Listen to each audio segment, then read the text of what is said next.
Okay. I think it's gonna go well. We'll see. Hi. For those who are new here, I'm glad that you've stumbled upon my stream. Hello. For those who are not new and we're not expecting a stream today, hi, same. It'll be one of those days, I guess, when we play a random game to our fancy. The reason why I'm streaming today, same reason like before as before. There are things to do, and I will not do them yet. But I will do it. Yeah.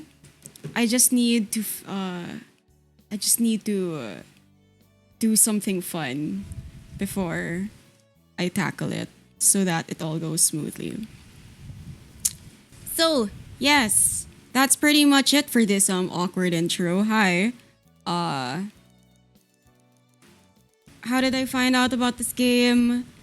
I was watching Wholesome Direct, and then this particularly caught my eye because it gives me big atelier vibes, honestly. It's about girls in a cafe, and that's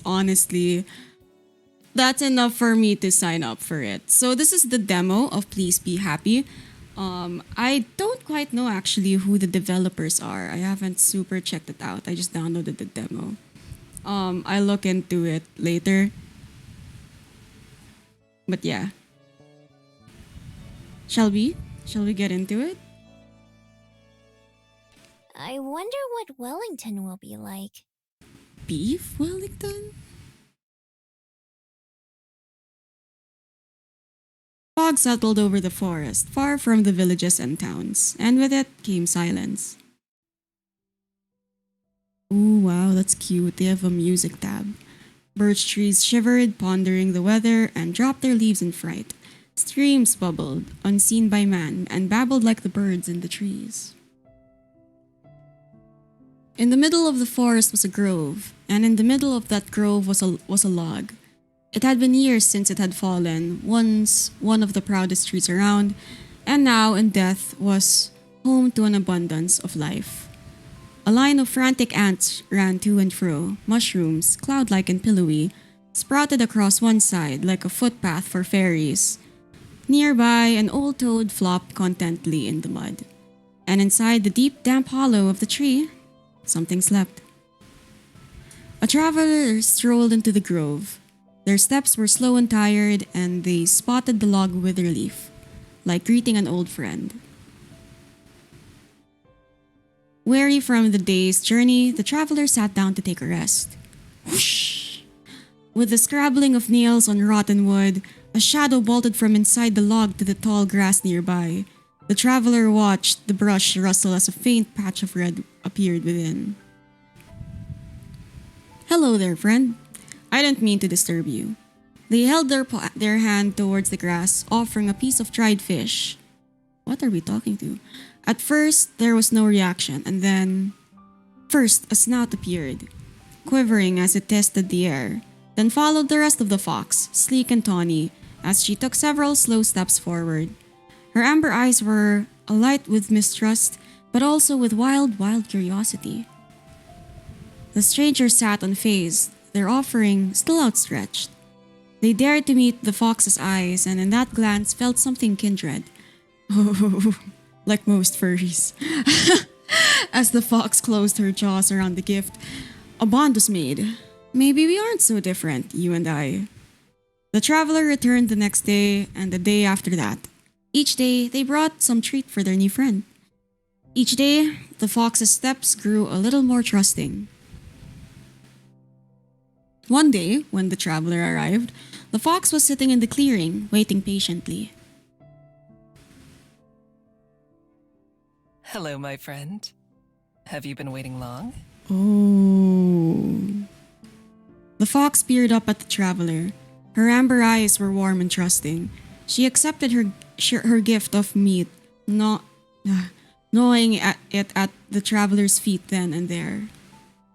The travelers sat, imprinting into their mind the feeling of the wood beneath them, the clean air around them, and the tender bond of companionship. Where is your home, little fox? Is it here in this grove? Or do you come to see me too? Whoever this traveler's voice actor is A plus. I am in love with them. Just by their voice alone. Wait, hold up. I don't know if you can hear the music properly because it's really such a beautiful melody. I'm gonna amp it up. And bring my volume down. There we go.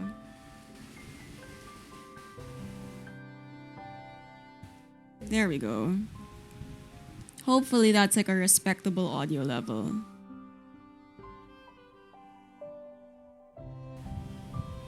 This will be the last time, I'm afraid. Because I'll be going home tomorrow. Oh no! Home is such a small hold on. place compared to the rest of the world.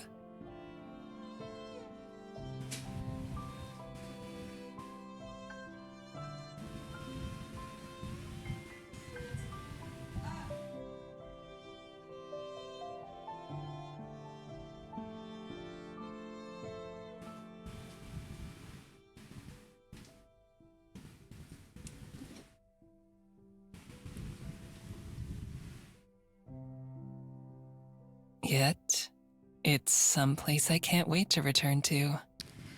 Oh. I wish I could bring you with me, little friend. I wish that you could see the world too. Your home is all around me though, isn't it? It's wherever the trees are, wherever the leaves fall. Little fox, perhaps it's you who's the more fortunate of the two of us. Oh my gosh, I'm just a fox. I don't understand. Oh boy. All too soon, it was time for the traveler to go.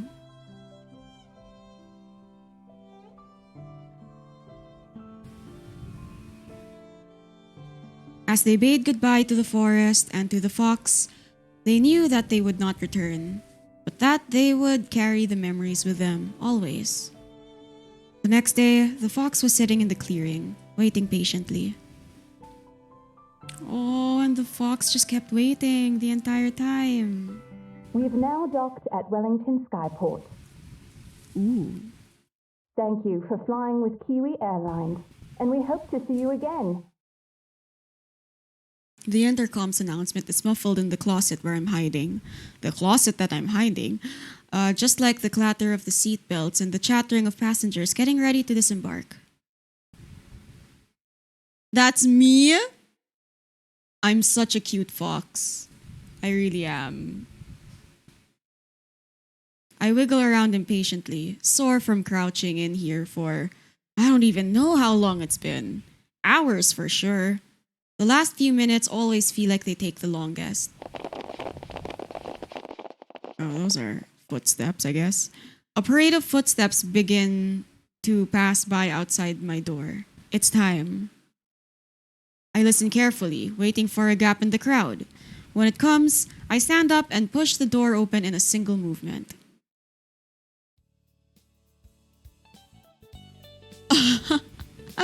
I give a wink to the shocked-looking lady that I stepped out in front of. She doesn't even have time to gasp before I'm out of her sight. Humans, they're always kind of slow. Oh gosh, but she is so cute though, this fox. I nod at the smiling flight attendant as I pass her by and then throw up my hood to cover my face and ears. It's been a while since I last flew. Okay, so it's not your first time, but it doesn't seem like things have changed much. It's always been harder to sneak on than it is to sneak off. I follow the crowd to the end of the walkway and step out onto the ground. After a long stretch, I take a deep breath and savor the fresh air after being stowed away for so long. Wellington Skyport, New Zealand. I made it! Oh, cute. My breathless voice joins the pleasant hum of the skyport. A few clouds drift lazily overhead, almost within arm's reach. The sound of the waves rolling onto the shore is like a lullaby. It makes me want to bury into the sand and take a nap. That is definitely not a New Zealand writing style, is it? But I can't. First, I need to get out of here. And there's one more challenge ahead. Up ahead, the snaking line of passengers splits as people are funneled into a few security stations. While I'm too far back to hear what the guards are saying, it looks like they're examining a little booklet from each traveler before letting them pass. Humans sure like processes and procedures. I definitely don't have a booklet like that. Glancing around, I hope to find another way out. An open window would work, even an unguarded exit. I'm pretty sneaky when I need to be.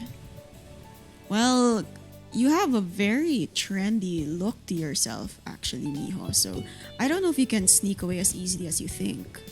Not many people in the airport dress like you. Anyway, unfortunately, it looks like the only way to leave is to go through security. Without any other option, I join one of the lines and prepare myself. I have to do this the old-fashioned way. I wonder how you're gonna get through without an airport though, sis.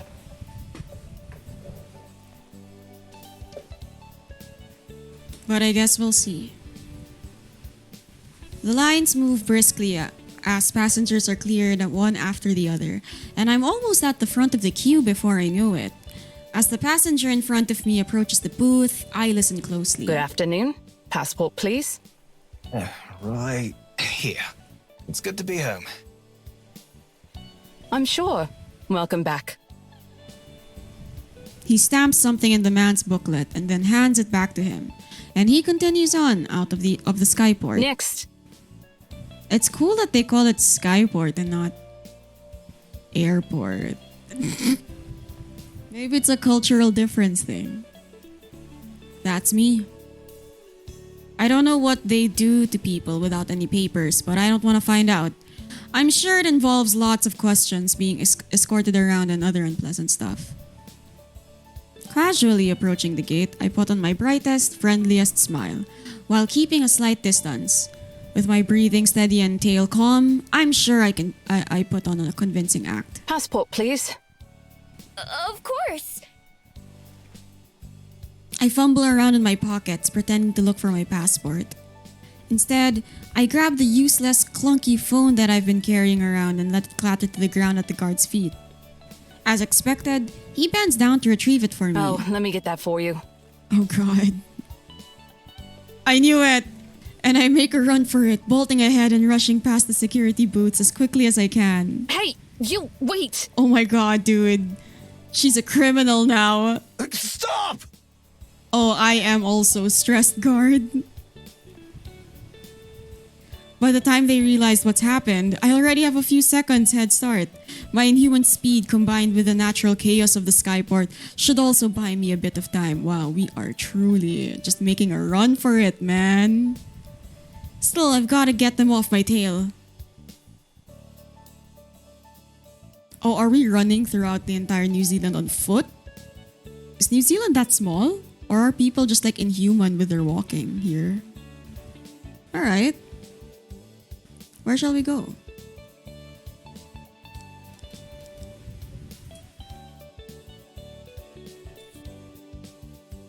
Dashing through the skyport doors and out into the road outside, I don't even have time to take in the city. Without stopping for breath, I run into the narrow streets while weaving between cars and shocked bystanders. Being seen by so many people like this is annoying, but it won't matter by tomorrow. Putting the thought out of my mind, I vault over a low wall into a nearby alley and land in a crouch. Out of sight, but for only a moment, I close my eyes and relax my muscles. All feeling disappears except a slight warmth against my neck. What? Is that your tail? Wait, hold up. Let me just have like a... Can we pause for a bit? I just realized I did not tell anybody I was streaming, but I guess it is a secret stream. So, we'll see. But I will just tell a few select people. that I'm on.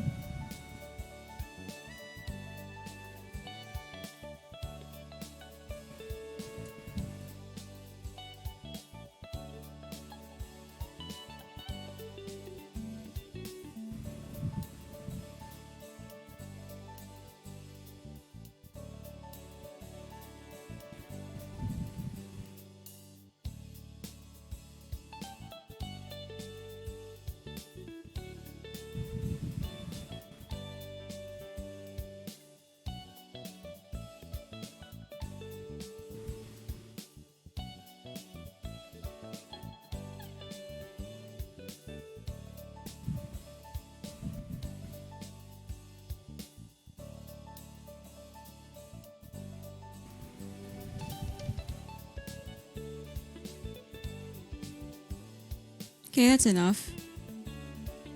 Hi Zen! Welcome to the stream. Yeah, we're playing a VN today. Or rather, we're playing a demo of a VN called Please Be Happy. Alright. Let's go back. So, a quick backstory for those who don't know what I'm playing. I don't know either. And that's usually how we roll in these games. But from what I know, the art is pretty. Yes, I agree. I'm playing it for the prettiness of the waifus. And also I saw the trailer in Wholesome Direct, so that piqued my interest. My secret weapon. The unremarkable looking necklace is one of my only possessions, and by far the most important. The oddly heavy beads strung around my neck begin to heat up in response to my will, a soothing warmth flowing through my body. What's it gonna do? Oh, okay. My hands and feet begin to morph first, the fur chasing up my arms and legs as they distort and shorten. This sensation was so bizarre the first few times I tried. It's amazing how it's become second nature by now. Time to turn into a pet. Yeah, time to turn into a furry. Closing my eyes, I let my body and head shift and turn. The face is always a little uncomfortable, my once human face shifting and lengthening into a snout with some difficulty. Whoa, that sound effect was so loud. The process complete. After barely a few seconds, I open my eyes not as a human, but as a fox. Oh, I'm a pretty fox. I'm not like a red fox. Well, red foxes are pretty, but like, I rarely do see like darker furred foxes. I dart away without a second thought, far quicker on 4 legs than I ever could be on 2. I swear, if we were all animals, I think that would be like the best case scenario. Obstacles like the stack of garbage cans ahead would be a pain to get past as a human, but instead, I'm able to flit between the gaps without slowing down. That's her! I know it! Sounds like the security guard hasn't given up on me yet. I pick up the pace, running as fast as my paws will take me. Yeah, I'm used to the orangey, red, and yellow fox ones. I haven't seen like a yellow fox though. That's interesting, son. Look at my internet being bad. Haha! Good thing we're playing a visual novel, so drop frames don't really matter. His heavy breathing gets farther and farther away, and in just a minute or two, I know I'm safe. They be yellow? Oh yeah, like Ninetales. Okay, yeah, I've seen those. And it's always so interesting that like mythical foxes always have beads on them. Very it's probably like a culture thing. Alright. I don't know where I am, but it's not like I knew where I was when I started running. I almost feel bad for the guy who was chasing me. He never stood a chance. Even in the crowded city streets, there's no way anyone or anything can There's no way anyone or anything can outrun me. The wind just wishes it could keep up with me. Comfortable that the danger's past, I slip into another alley. Once I'm sure that I'm alone, I close my eyes and concentrate on the form I want to take once more. That familiar flowing warmth runs through me again, my body stretching and deforming at my command. A few seconds later, and I open my eyes to glance at my human hands. Better luck next time. So cute. Brushing the dust off my jacket and hands, I nonchalantly stroll out of the alleyway and back into the street. The odd person walks by on this errand or another, not paying attention to me. Just the way I like it. Left, right, past turn, left. Ooh, the voice acting's pretty good. Yeah, Sen, it really is. Actually, I noted that the voice acting is very unique.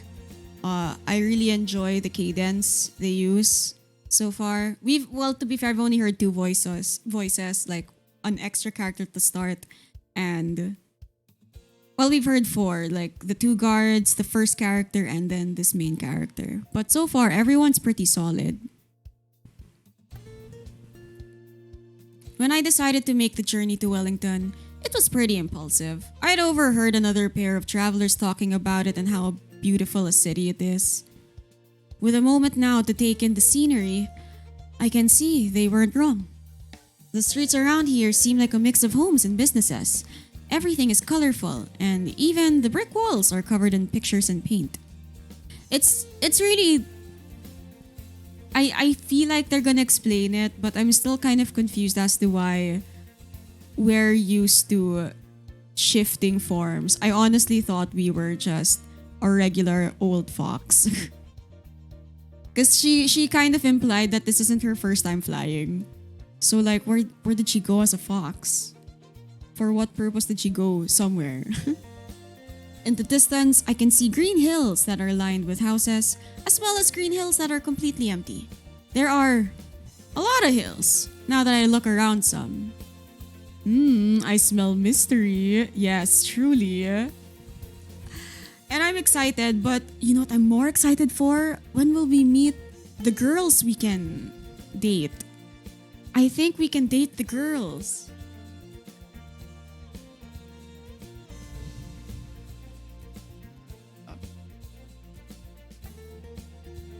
Okay. Sorry, I'm just monitoring my food order.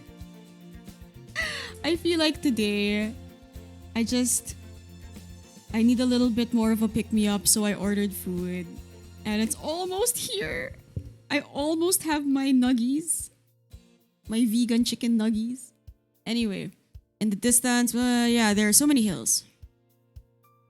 Ooh, the art is so pretty. And you know we're going to be gay. Look at the flags here.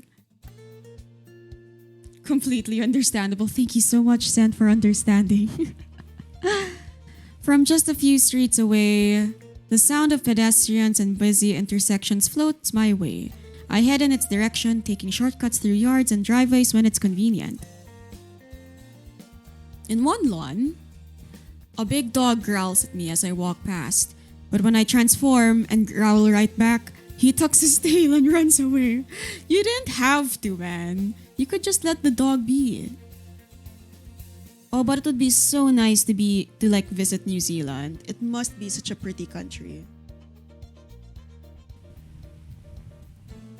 After squeezing through one last narrow side street, I finally emerge into what looks like a main road. There's no cars here, but tons of people on foot. There are brightly colored signs and decorations on most of the buildings. In the middle of the street, there are fountains and benches and trees and all kinds of stuff. The best part is the variety of stores. When I stroll past a few of the windows and peek in, I can already tell that I'll be able to do most of my shopping around here. There are stores with food, with clothes, and with just about everything else. I don't have any money on me, but that isn't exactly a problem. Oh, to be a fox. Oh, to be able to transform into a fox at any given point in time. Be gay, do crimes as a fox. What is a problem is that it's too crowded. Dodging a couple of security guards is one thing, but trying to escape down a busy street with lots of people could be too much even for me. I'll just have to remember where this place is and make another visit later, after all the shops are closed.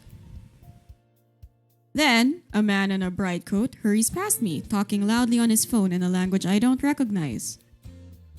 Oh my gosh, my wallet looks exactly like that.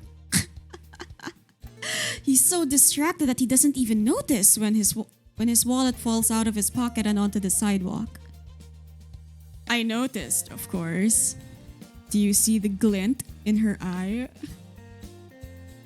Seeing an opportunity, I zip over and snatch it up. Prying open the black the black leather pockets, I find score. A couple of bills and what I figure is the local currency.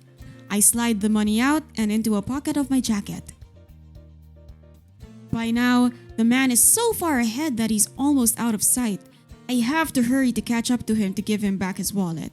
He barely even says thank you. I should have just kept the whole thing. It's okay, mijo. It's okay. You just need to find a sugar mommy. It's fine.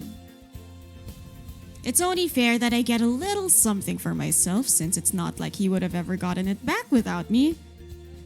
Fair. I head back to my bench and inspect my prize.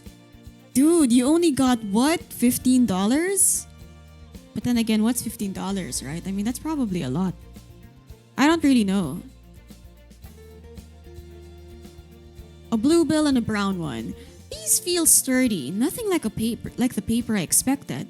1, 0, Oh, 10. me doing math. and 5. So 15. Congrats. 15 isn't much. I definitely should have kept the whole wallet. You shouldn't have given it back, girl. You're a fox. Why would you care? Oh well, at least this should be enough to buy myself something to drink. You can do it, mijo. Yeah, we're all rooting for you. Oh, alright. My thirst is starting to get the better of me as I haven't had anything since I snuck onto the airship. That is such a cute cafe. Following my nose, I walk down the busy street until I find one of the many cafes lining the path. The sign hanging above it, its front door has a picture of a bell on it. This is it, our cafe fantasy. A charming little chime rings out from above the door. As I enter, I can't help but savor the wave of refreshing cool air washing over me, which is all the better after so much running. Hiya! Welcome to the Bell House. Oh ho ho ho! It's starting! Yes! Hiya, welcome to the Bell House. The barista behind the counter is the only other person in the store right now. As I nod in greeting, and she leans forward with a cup in one hand and a pen in her other. What can I get you? We're having a special on affogatos if you want to try one. Yes! Usually, they're like $7, but today, they're only 5. I'd like a... Girl, you do not want an affogato after being parched from running. That's coffee, girl. I wonder if that's a wolf or a tanuki. Something tells me tanukis would be a lot more round. You know, like they would take the rounder features of like... a tanuki, right, is a raccoon. Right? So maybe the barista's a wolf. Yes, tanuki's a raccoon. Yes, thank you, Sen, for confirming. I'm not sure what an affogato is. Isn't that a vegetable? Fresh avocado, same thing. Not wanting to commit to the strange sounding drink, I look at the menu instead. Unfortunately, it's full of handwritten, spindly letters. I can't read a single word and there are no helpful pictures. Safe option it is. The white hair is like super familiar. Yeah, I see that design a lot, but I don't quite know what animal it could be. Or, Sen, it could just be a hair choice. I'll just have a vanilla latte. Oh look, she has like a good grasp of the different kinds of coffees. So Fair.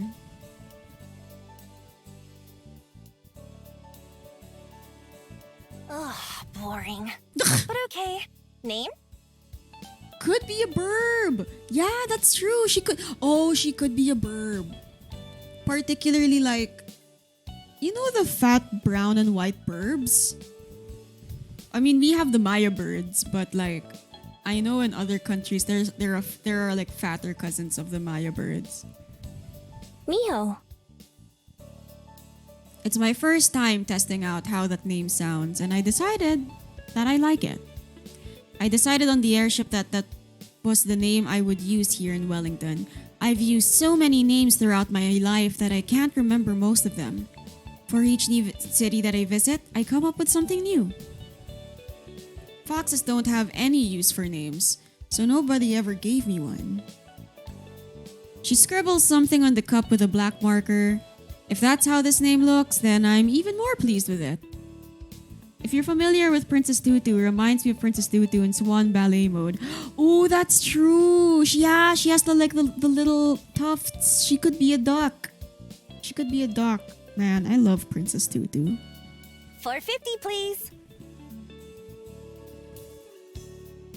$4.50. Oh, that probably means $4.50, right? You know, I just assumed it was like 450. All right. I'll have this ready for you in no time. There she goes. She sure seems enthusiastic. I nod as she spins around and starts working. Looking about somewhere to sit, I decide on a seat by the window with the sun pouring in. Near the entrance of the cafe, there's a wire rack with a stack of maps and tourist pamphlets, so I grab one of the maps before taking my seat. The cafe is big and bright, with plants everywhere. They're on the walls, on the floor, and on the ceiling. Most of them are real and vibrant, obviously being well cared for. Even the lights that hang down from the ceiling have glass ornaments with little shrubs in them. Dude, honestly, this is such a cute cafe. They've got little biomes and stuff instead of lights. That must get really dark, but you know, when it's a brightly lit day, that must be really pretty. Seems like I made a good choice coming here. Any place with a bit of nature in it is more comfortable to me than places without. Yeah, it's such a cute cafe. I guess I should find a place to stay. I am so in love with Miho's voice. It's not raspy.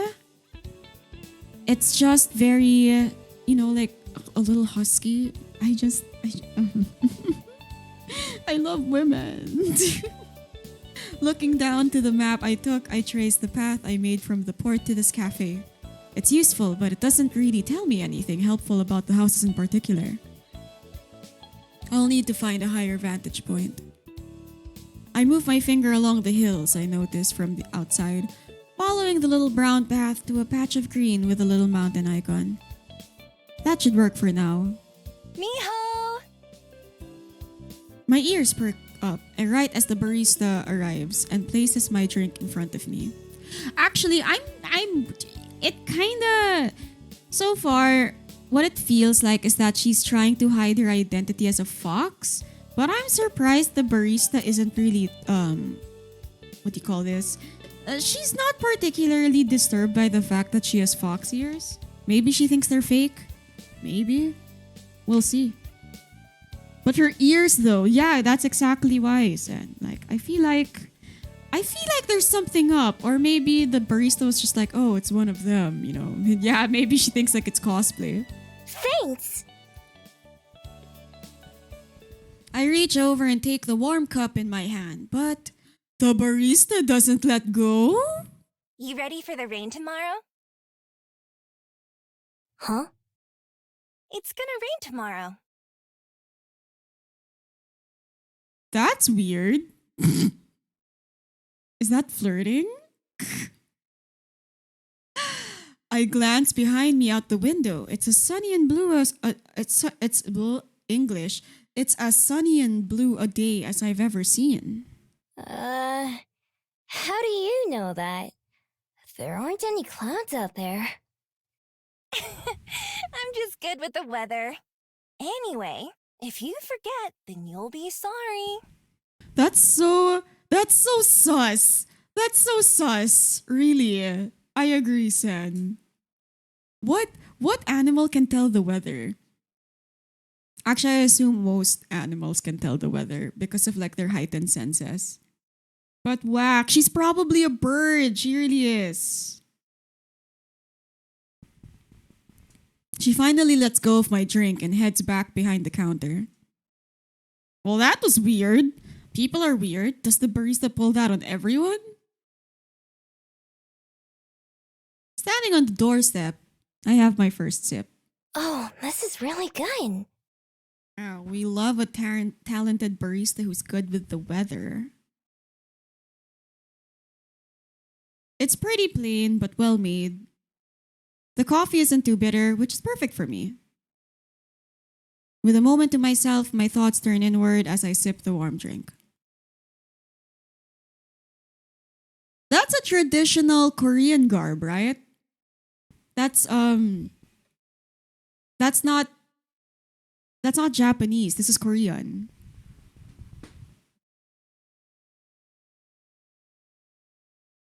So why are we in New Zealand if we're looking for this traveler? Yes, Korean.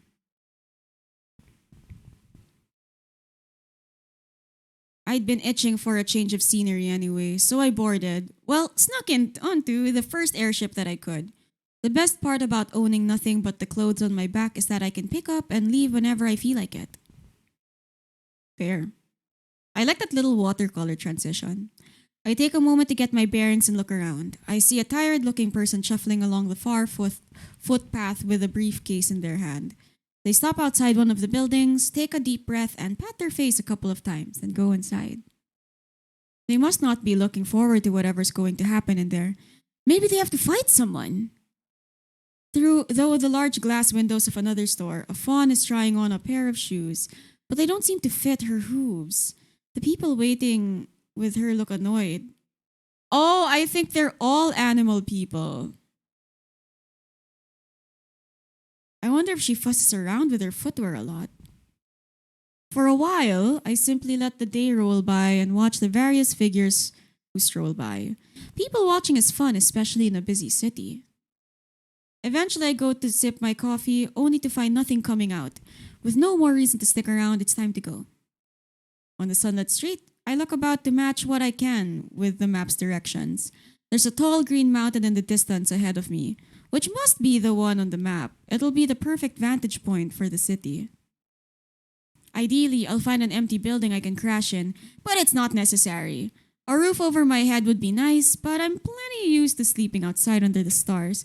Sometimes it's better than sleeping in a bed. Encouraged by the plan forming in my head, I set off on the long walk to the summit.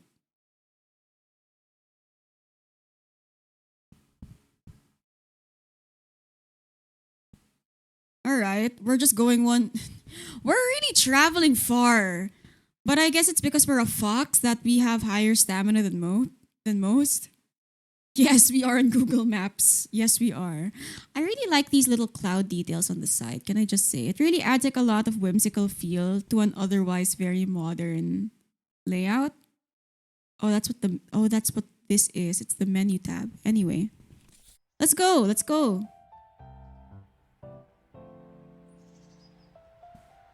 The path to the mountain turns out to be less simple than the map made it look. First, a trail takes me along the waterfront and it turns upwards through a small forested area. Being among the trees in their tall shadows makes me feel at home. When the path leaves the wood again, I'm a little disappointed. It leads up a paved road, so I stick to the edge to avoid passing cars. Sometimes I take shortcuts through yards or up unmarked paths. It's like peeking through the clouds sort of thing. Yeah, that was the feel of the UI a while ago. There are quite a few nice looking homes right along the roadside. I make a mental note to go check them out when I'm low on money or food. Not much further along, a concrete lookout offers another glimpse of the city below. A couple of airships are coming in to dock at the skyport, probably from one of the other floating islands.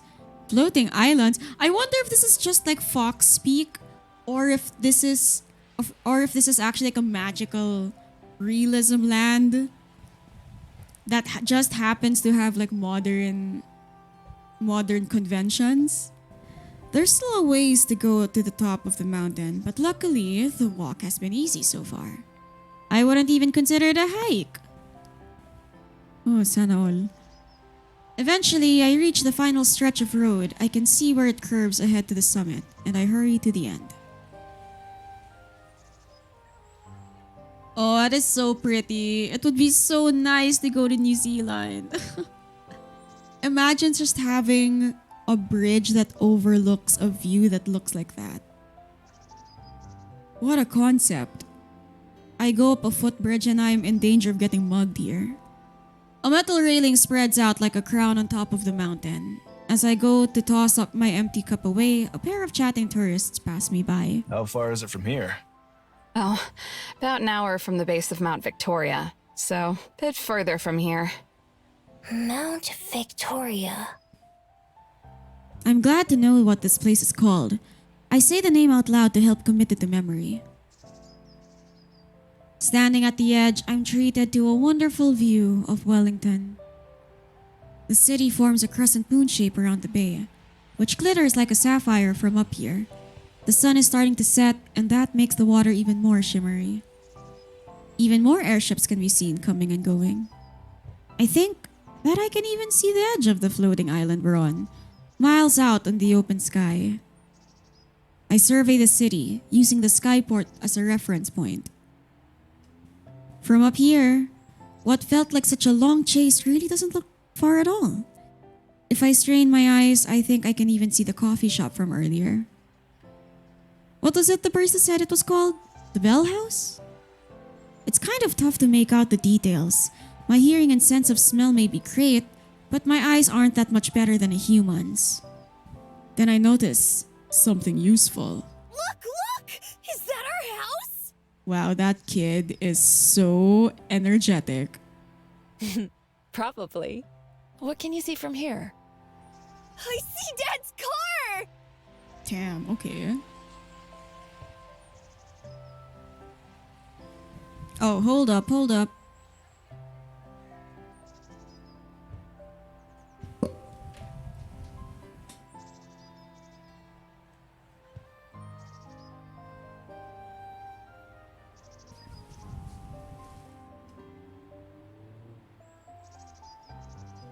Oh, my chicken nuggies arrived. My vegan chicken nuggies. Shall I turn on my cat? Gonna go now, cats. I need to take a rest before going full productive mode. Okay, thank you so much for dropping by, Sen. I hope you're productive later. Time for more chicken nuggy. Right. Thank you so much. Have a great day ahead, Sen. You deserve it. It's the weekend. Actually, should I turn on my camera? I mean, I could. It's a little darker now, so...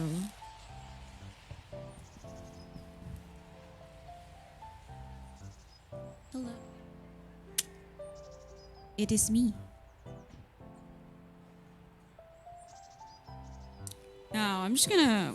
Let me just treat you guys to some ASMR. As I open these boxes. Oh my gosh, I'm so excited. Oh no, it turned over. No. But it's okay. This is fine.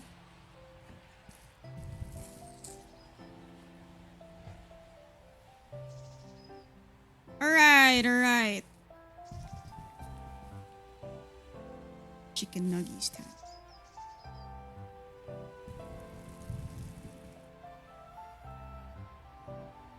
Look, they're so big. And they're completely vegetarian. It really blows my mind because it really does feel like chicken, you know. It's just as unhealthy as chicken because it's deep fried and stuff, but still fits my diet. Right, now we can get the stream started for real.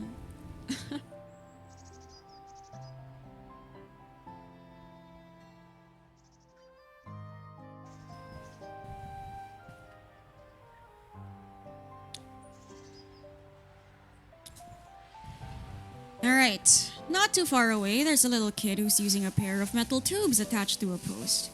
His mom is helping him aim it at the city. Must be something that improves your vision. Oh, yes, yes, we must go to the magical tube thing. The moment the kid and his mom leave, I hurry over before someone else can get to it first. But don't you have to pay for stuff like that? I know you have to pay, like, in coins to use it for a set time.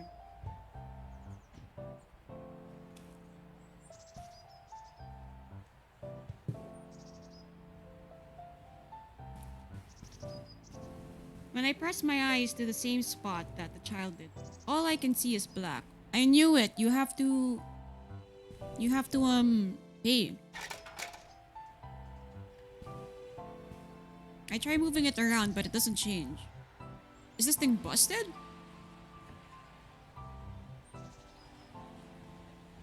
Some text is printed on the side. I have no idea what it says.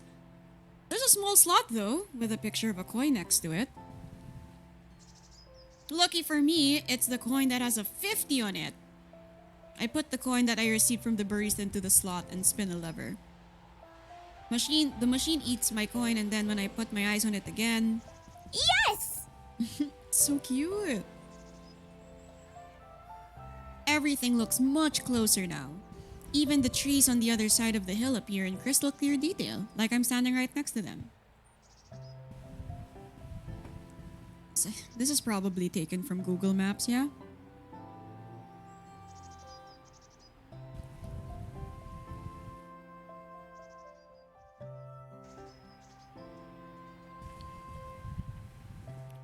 I aim the viewing glasses at the city and look around, trying to find a good place to rest for the night. Wow, we are literally looking through telescope. Oh well, binoculars, sorry.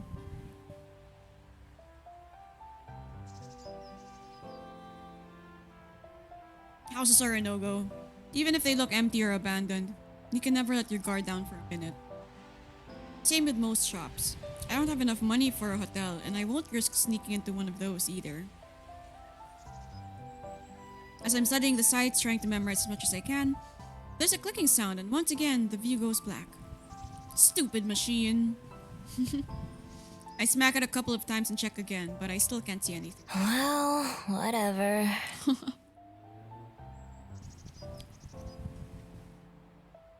I guess we'll just have to go wherever the wind takes us. Quite literally, because we have nothing else to go on. While the image is fresh in my mind, I sit down at the nearby bench and pull out a pencil and some crumpled papers from my pocket. I always carry a few with me. I sort through them until I find one that's still blank. Using my knee as a table, I sketch out the view before me. The trees, the curve of the bay, the buildings far below. Is she doing this because she's an artist, or is she just literally making a map for herself?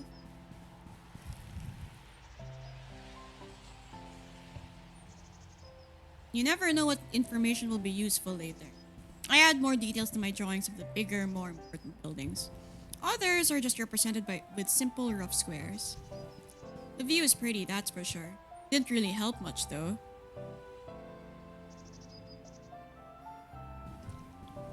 Once I'm confident I've jotted everything I need to, I carefully fold the paper and put it back in my pocket. Looks like I'm sleeping outside tonight. Guess this place is as good as any.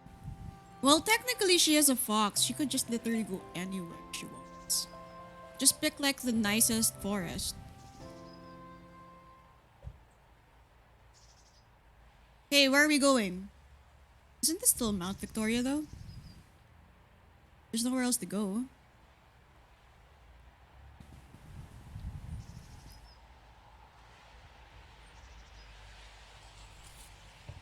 Not perfect, but it'll do. Literally at the side road?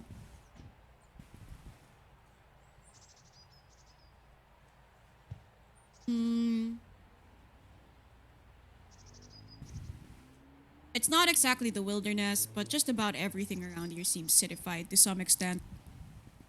Usually when I make a den, I prefer to find a place far from other people. A place where nobody will find me. I doubt I'll find anything perfect, but this is good enough. It's fine. Can't afford to be picky. Once the trail I was on is out of sight, I transform again. My neck gets warm as my beads activate. And a few seconds later, I'm on all fours.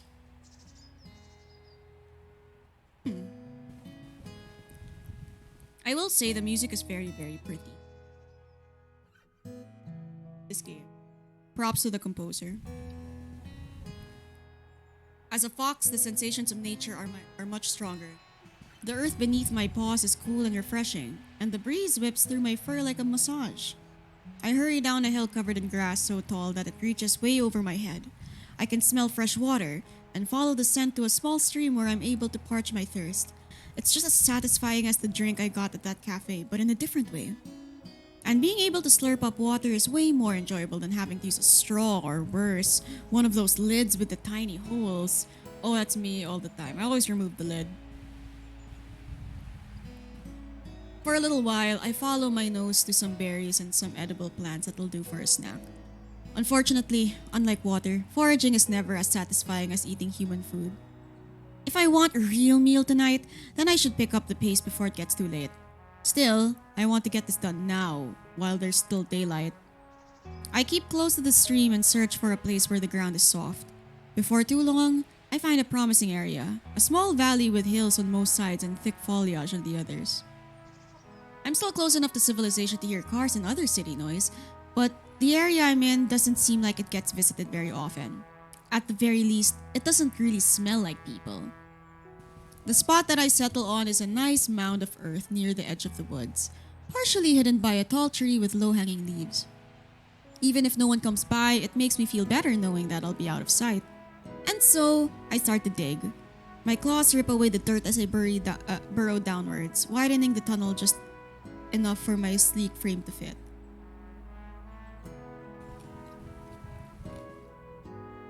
First, I dig forward and then downward, widening out an area that's big enough for my whole body to fit. This is something I've been doing my whole life, even back when I was just a regular fox. Oh! So at some point, she just was a fox back then. I think that's why I don't mind it too much, compared to sleeping inside somewhere. It just feels right to me.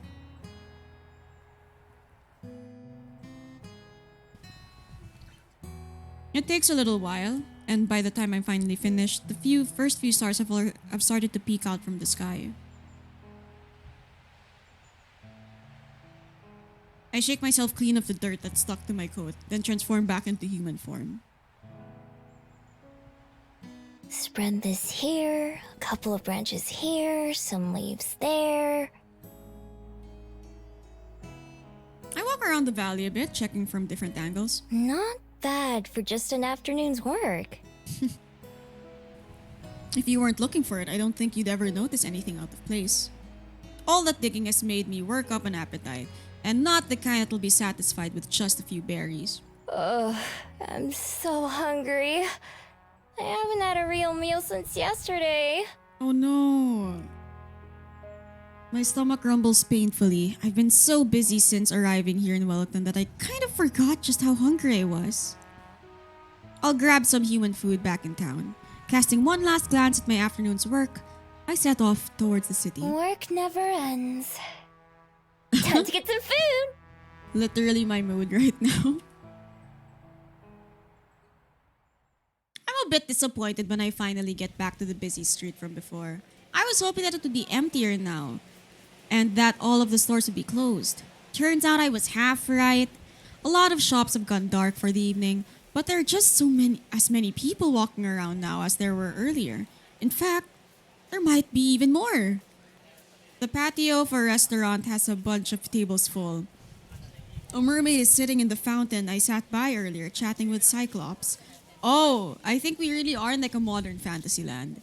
Even the cafe that I visited is crowded now, with a line almost out the door. After pacing up and down the road for a while, I sit down and try to figure out what to do next. I'm not too worried about what would happen if I got caught stealing. I just escape, obviously, even if they somehow manage to catch me. It wouldn't won't be an issue for very long. No, it's a bit more special than that. Without fail, every single person I meet forgets about me the next day. I don't know why, but I don't really care either. It's magic. That's all I know about it. Really useful magic. Oh, really? Everywhere I go, no matter how careless I am, all of my problems are solved the next day. That doesn't mean there's no danger. I've been caught in that before, and beaten or harassed before I can manage to get away. I've even lost a few prizes that I stole fair and square because I had to get going in a hurry. But if someone sees me but isn't able to stop me, I know that I'll be home free. Sure, they might remember having something stolen, but they'll never know who did it. It almost makes things too easy. What is this magic we have? Or so useful? Right now, it would be smarter to just come back even later in the dead of night and hope that there are no people around. I'd be able to take my time browsing without having to worry about making a quick escape. Where's the fun in that, though? Yeah, that's true. I walk casually up and down the street, glancing into the windows without being too obvious about it. Some stores still have customers inside, others have locked their doors and shut off the lights. Most of the restaurants are still open and are only making me hungrier. Stealing from restaurants is a bit much even for me though. I've tried it before, but the cluttered kitchens as well as all the tables and chairs make it hard to get around. That's true. I would never try to steal from a kitchen in dinner time. Plus, I've learned the hard way that there are plenty of hot or sharp things or angry cooks to throw at you as you try to make your way out. Instead, packaged or pre-made foods are my best friends. Things that I can grab multiples of at once and stuff into my pockets. If I'm really lucky, I'll find a place with refrigerated sandwiches or salads. Are boxes omnivores? I don't actually know. Or sometimes perfectly good hot food that gets thrown out. You wouldn't believe the kind of stuff that's available if you don't mind sifting through the trash a little bit. It's not perfect, of course, but hot meal is a hot meal. I know plenty of foxes who've eaten much worse. The question is, why does she retain her human form for this, though? Target spotted. It's perfect. A small convenience store, snacks lined up behind the front window. Even better, the stores on either side of it are closed too, so there's not many other people in the area. Locked, huh?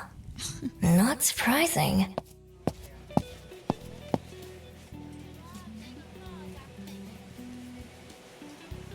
I head down a nearby alley and find the back door, which is probably where they bring in new products.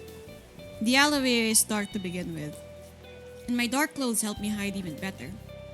I glance around the alley, glad like always for my excellent night vision. Nobody's watching. Nobody's even around. I pull my hood up over my ears and tuck my tail between my legs, leaning against the sturdy door. To anyone not looking closely, I'm sure I appear as nothing more than a shadow. I dig around in my pocket until I find my trusty lockpick, and then set off to work on the door. It isn't a complicated lock at all, just a regular keyhole. With a click, the latch springs open just a few short moments later. Bingo. Huh? I tried to tug the door towards me, but there's a chain on the inside that keeps it from opening very wide. There's the kicker. Actually, why did she even insist on the human form? She could really just get away with being a fox the entire time. What is this? I'm always down for a visual novel. Hey B, welcome back to the stream. It's an indie visual novel. About this shape-shifting fox. I don't quite know the story.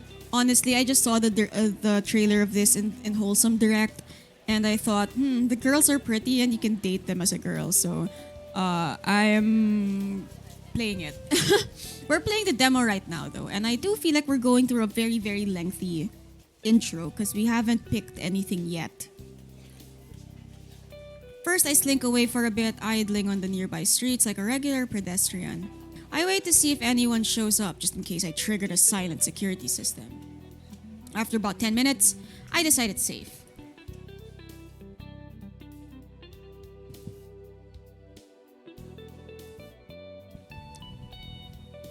I'm so sorry if you hear like my mouth.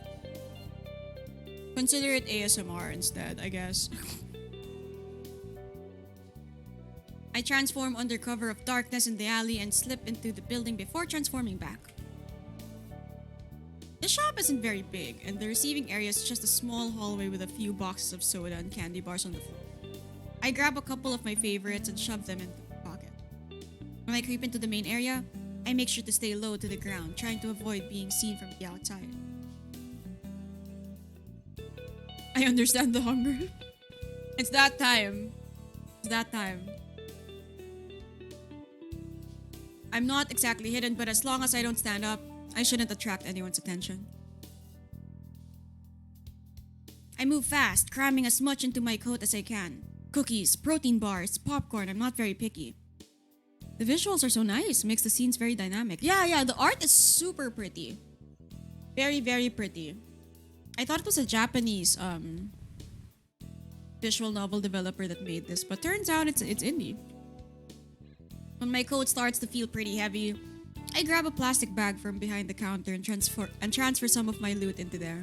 I also take a few bottles of water and sports drinks from the coolers. Just as I'm about to leave, I spot a few of those coveted plastic wrapped sandwiches that I was thinking about earlier. Jackpot! God knows if I have to live on 7-Eleven sandwiches for the rest of my life. God knows what I'll do. I fill my bag with sandwiches until it's almost overflowing. Then I head back out the way I came in. In total, I was in and out in under 5 minutes. And I've got enough supplies to last me several days.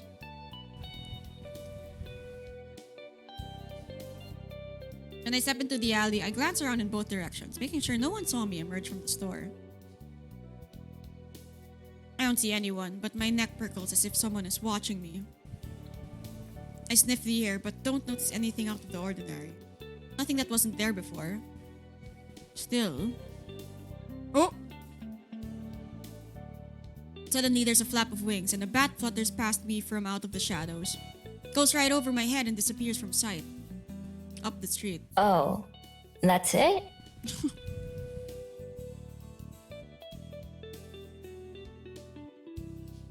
I let out the breath I'd been holding and start making my way back towards the mountain where I made my den. I let the bag swing from my arm as I walked, whistling a song I heard earlier. I'm not able to keep a smile off my face. All in all, not a bad first day. I've got a nice nest, food to spare, and plenty of places to explore tomorrow. There have been plenty of days in my life where I had none of those things. I unwrap one of the sandwiches that I grabbed and take a big bite. Nothing beats the taste of hard work. That's true.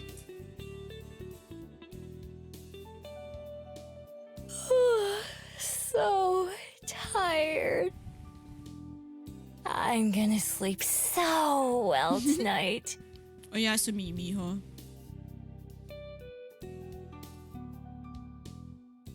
I unpack everything that I got from the store, as well as the treasures that I always carry with me. My lockpick, my wallet, a few pretty stones. Yeah, the essentials, I guess, to live.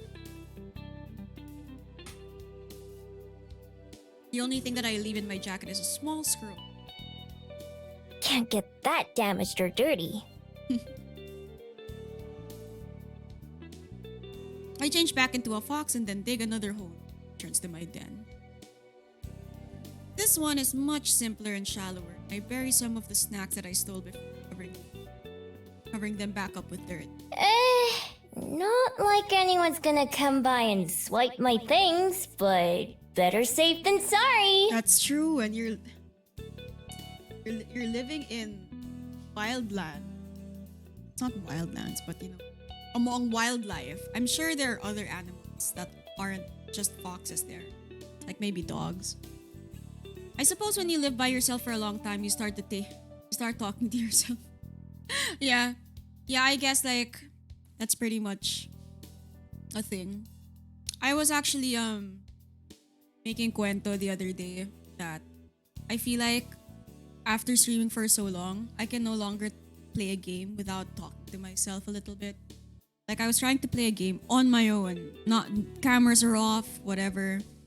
And I started reading all of the prompts out loud for no real reason.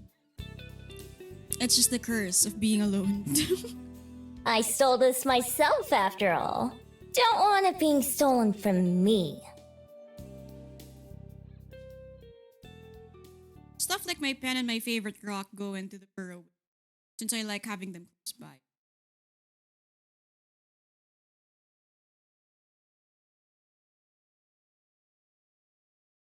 Once I've got everything where it belongs, I climb into the hole myself, turning a few circles before settling down with. Oh, that's me, even before streaming, girl. Maybe it helps us understand if we say it out loud. Maybe that's the mystery. The curse of having no one to share my hobby with at home. It's okay, you have your sister though. You can always read out to her, I guess. From here, oh, it's so cute. I have a perfect view of the stars. I look up at the clear night sky through the mouth of the. I feel bad for all the people way down on their Can they even see the stars from there? way down on the underworld. I've never been to the underworld, so I have no idea. Can't imagine falling asleep without them. Comfortable and safe, I close my eyes and quickly slip off to dreamland. I wake up to trouble, or at least a threat. A threat? I'm sure it's only morning as I peer out of the burrow's entrance, but the sky is already dark and foreboding. My attention moves from the ominous rain clouds above to the trees outside my den, their branches shaking in the strong breeze. Oh, it's the rain that the girl was talking about. But also, another scent plays in my nose, one so faint that I almost brush it off before taking another smell. Surely I'm wrong. There's no way that. Lowering my snout to the ground, I investigate the area and then decide that I'm right. I change into my human form and look around. Someone's been here. Ooh. Yes, someone's definitely been here. But this scent isn't a human's. It's vaguely familiar, but at the same time not like anything I recognize. And it definitely wasn't here when I went to sleep. Ooh. They must have come here in the night and stopped right outside my den. Were they watching me sleep? Oh, that's so weird. Well, I guess it's not so weird because you were a fox. So, it's kind of cute watching animals sleep. Oh crap! As a fox, I dive back into my hole to make sure everything is still there. My heart pounds in my chest, but nothing appears to be missing. I also check the spot where I buried my stash from last night. But that hasn't been disturbed either. I breathe a sigh of relief. If any of my stuff had been stolen, I'd be so mad. But that still doesn't answer the question of what they did want, and that's even more concerning. I'm a pretty light sleeper, and usually the slightest sound or motion will wake me up. So if someone was able to sneak up on me, even I have to be impressed. Impressed, and a little worried. I've got a more pressing issue right now, though, and I stare up at the sky in disappointment. Ugh, I hate the rain. I beg to differ, girl. I would have found a different place to make my nest and hide my supplies if I'd known this would happen. Instead, both burrows will probably just be piles of mud by the end of the day. I should have found a place with a roof after all. It's time to camp at the cafe with the hot girls. I fill my pocket with my most important possessions and some food of the food I grabbed last night. Everything else I wrap as tightly in the plastic bag as I can and bury them in my den. Hopefully I can find somewhere fast and then move everything else over before it gets ruined. An abandoned house would be perfect, or some other place where I'd be able to hide. After finishing packing up, I'm just about to get going when a loud flapping sound overhead catches my attention. It's another bird! I expect it to be a bird, but instead it's yet another bat. You know, they really make the bat look cute here. But really, bats are so horrifying. They truly do look like demons.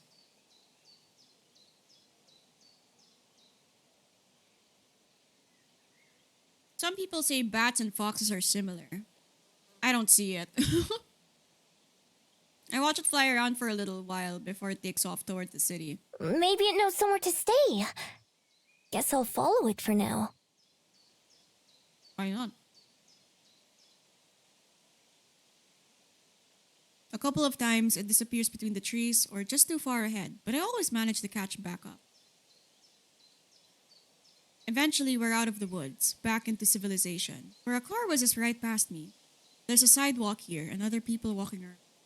Most of them look up to the sky nervously, though, and everyone seems to be in a hurry. Guess I'm not the only one looking to get away from the rain. More people seem to be going in the direction I was headed than anywhere else, so I stick to that. By now, my winged guide is almost out of sight again, just a little black speck in the sky flying in the distance. Farther up this road, there's a slope that leads to a big fancy-looking building. Doesn't look like a shop or a restaurant. At least, not the one that I've ever seen. But there's so many people going in and out that it has to be open to the public. That's good enough for me. It'll give me somewhere dry to spend some time, and maybe I can learn something useful. Plus, places like this usually have plenty of valuables. If I'm lucky, I might be able to find something to fund my next few days. After all, the bigger the target, the less likely they are to notice something's missing. That's true, though.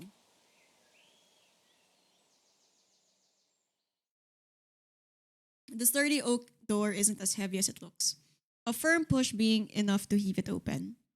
Gingerly stepping inside and out of the rain, I'm greeted by books. Lots of books. Are we in a library? A public library? What a concept.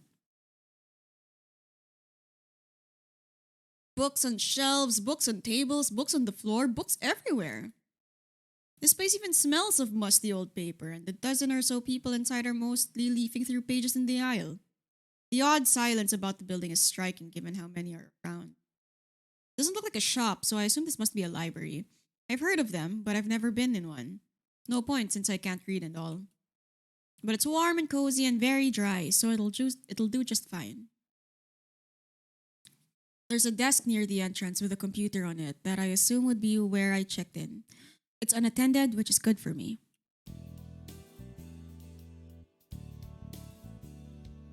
Come on, music.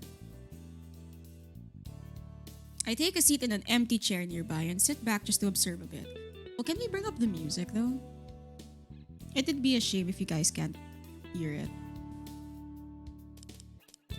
Display, yes. Sound. Music volume. It's so low. There we go. Now we can hear. I hope I'm heard now, though. Okay, this looks fine. This looks fine.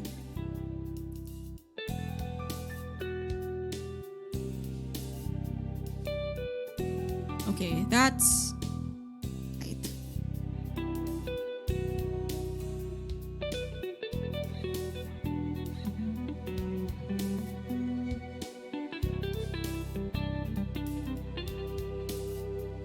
Lots of plenty people, but it's not too busy. Lots of empty, unwatched spaces.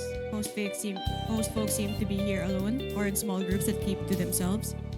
There's not much conversation going on, and what there is all whispered. Nobody gives me a second glance, which is a good sign. It means I'm probably not breaking any rules just by being here.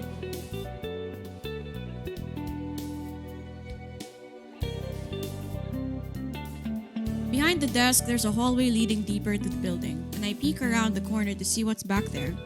All I can see are some shut doors and at the very back, a staircase. After glancing around to make sure no one's watching, I sneak down the hall and try a couple of the doors. All of them are locked. I could probably pick them if I wanted to. No sense trying to do that now, though. Is there anything more valuable around? An antique clock or a vase would be perfect. But where would you sell it? How can you sell something like that? Like, to a local clerk?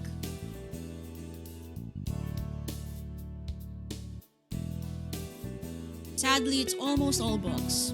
Books and small trinkets that look pretty worthless. Not even worth the trouble of stealing. At least it's got a roof. I do spot a couple of promising items, like a set of old coins, and memorize their locations.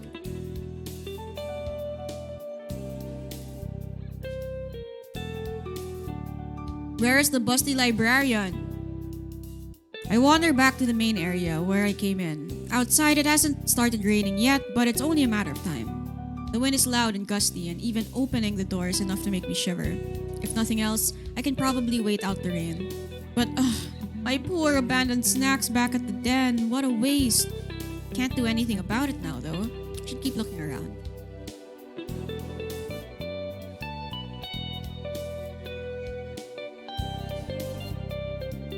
I move slowly through the area, never going beyond what seems to be the public area. I pretend to inspect a few books, taking them off the shelves and flipping through the pages. But I'm actually mapping out the place in my head. Doors, windows, and potential places to hide, things like that. Most of the time, this kind of info is unnecessary. It's been at least a few decades since I've had to make a dramatic escape from anywhere. At this point, plotting an escape route is just a habit. It's kinda cool she does though.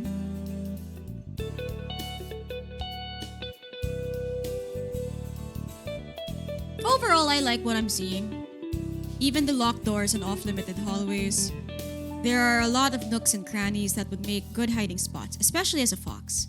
From the thick dust that coats a lot of these areas, I can tell they don't get a whole lot of visitors. If I'm careful, I might be able to go a whole week or more without being noticed. As long as I get in and out of the building easily, that is. And with a huge window that lines the back wall, that seems easy enough to do. Okay, hold up, friends. I ate like 4 chicken nuggies, and that's pretty much my limit. Oh, just 3. So I'm gonna bring this down to the people, to the townsfolk. See if they'd want it, and I'll wash my hands.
Robin, you're back! Hello, welcome back to the stream. How are you? And yes, I've had a little too many chicken nugs, so I'm passing it off to my family. Hopefully they will appreciate the chicken nugs. Alright, where were we? Overall, I like what I'm seeing. Yes. So we're still going around the library, figuring out if we can hide out. I weave around a couple of shelves that are taller than I am, and heading for the far back corner. I peer around the corner of the last aisle just to make sure I'm alone. But I'm not. Oh, she's cute. At a small table by the window sits a woman with a small book in her hand, resting against her fingers. She's perfectly still, but mouths the words on the page as she reads, like she's tasting them instead of just seeing them. Oh, she's cute. She's cute. Her expression has the distant look of someone way off in their own world, far away from this one. She looks so at peace that I think she must belong in that other world. Oh, we are really weaving poetry. Looking at her right now. She's beautiful and elegant in the same way as a painting, with the light from the window shining on her like a display. I duck back behind the bookshelf, pressing one hand to my racing heart.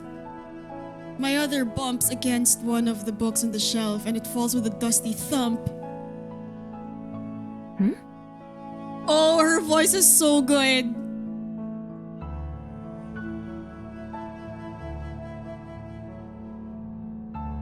Oh boy, oh boy.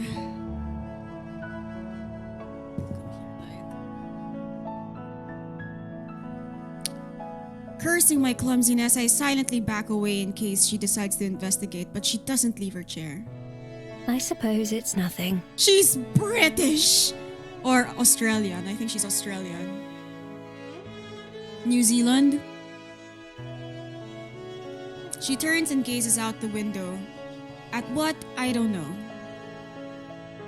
A moment later, she returns to her book and leaves this world again. I stay hidden, my face still burning a little bit. Yes, I think this will be the perfect place to spend some time. Same. Oh? Her sprite is so cute. Suddenly, there's a much louder boom and then than the one I caused as thunder rumbles outside. A few people around the library startle at the sound and look around. Sighing, the girl in the chair pulls the window beside her closed. The first drops of rain falling not a minute later. I'll investigate the windows later. Right now, I don't want to bother her. So I head back to one of the plush chairs on the other side of the library and take a seat. I could be here for a while depending on how long the rain lasts, so I might as well get comfy. I find a few books that have more pictures than words and curl up in one of the soft chairs to flip through them. There aren't as many of those ones, and I go through the stack pretty fast. It takes long enough for the rain to start, though. The longer I read, the louder the pounding of the rain and the howling of the winds become. I guess it's not letting up anytime soon. Can't complain, though. This library is pretty cozy by my usual standards. It's warm and safe and nobody tells me to go away. I even have snacks. More than once, I get up and walk around the library again, even though I've got most of it memorized by now. I take note of things like a child's stuffed toy that's lying on the floor in one section, or the thin blanket that's stuffed between a bookshelf and the wall. On my third and fourth trip around, I finally find something that I've been looking for.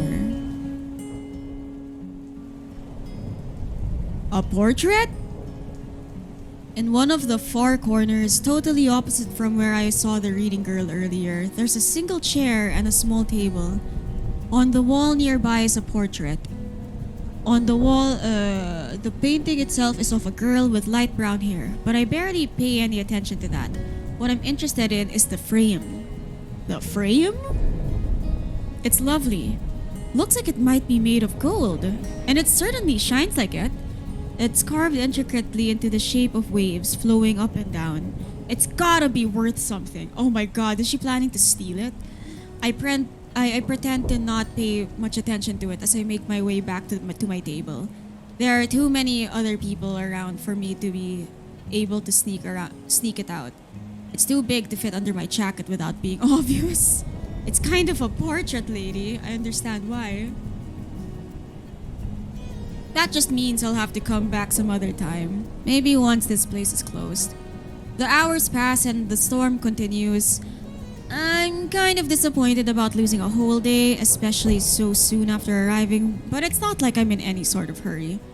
I pat one of my pockets, feeling the familiar and reassuring weight of the paper scroll that's tucked away there. The scroll is the only thing close to a purpose that I have, and it's not particularly urgent. Or at least, I don't have any way to deal with it faster. I spent a long time reading. It's almost afternoon when I go and check the windows again, but the rough weather outside continues. At this rate, I'll be sleeping in a puddle of mud tonight. Unless... A quick check shows that a lot of the other library patrons have left. It's not empty, but it's not nearly as full as earlier. Guess some of them decided it was worth braving the rain.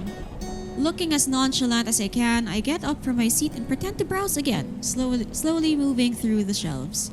The reading girl is gone now, although she's not what I was looking for. Well, now she's what we're looking for. Instead, I pick up the dropped toy and blanket that I spotted earlier, then head to one of the out-of-the-way hiding spots I picked out before. It must be so nice to be in a public library. I haven't gone to a library since my uni days because, frankly, public libraries aren't that accessible here. I only know one and it's very far from me. It's like a good few kilometers away, and I can't do that by foot here. It's on the floor between a shelf and the wall, but has a bit of carpet to help make it softer. Even better, it's between two corner shelves, meaning that it's practically out of sight if you're not looking for it. I wriggle my way between the furniture and lie down, using the toys as a pillow and draping the blanket over me. I toss and turn a few times before finally settling down. Yep, not bad at all. Even though I haven't done much today, I'm always down to take a nap. Oh, that's me. Such a relatable line. I can pass a few hours by sleeping, wake up once it's dark, and then grab that picture frame and be on my way. I'll have to rebuild my den once I get back, but that's a problem for future me. Oh, I really love her lines because these are things I would literally say at any given moment. I yawn, staring up at the ceiling until my eyes get heavy. Maybe today won't be a total waste after all.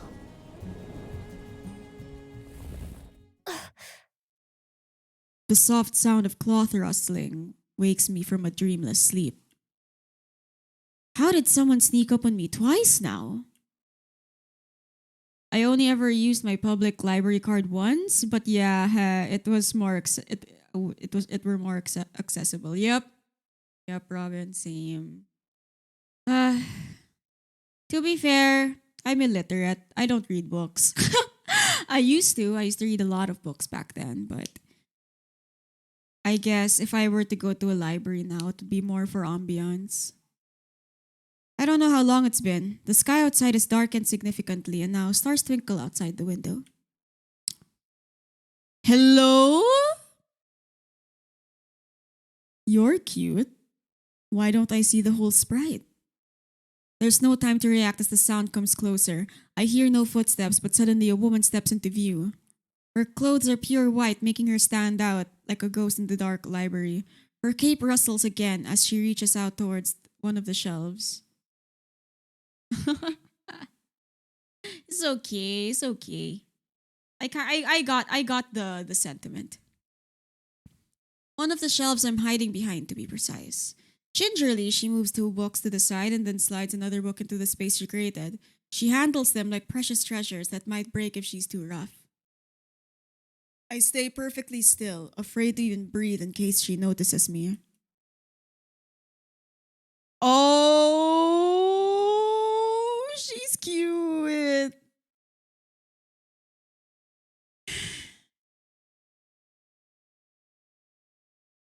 She's cute. My heart beats wildly as she slowly and deliberately looks over the shelf, examining their titles before taking a book from the second lowest row. Through the gap she creates in the shelves, our eyes meet in the darkness.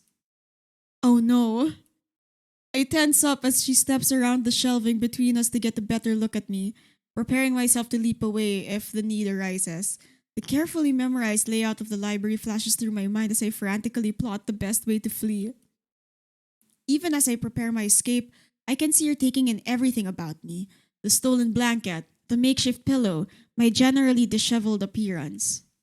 Is she in fox form right now? I think she's still in human form.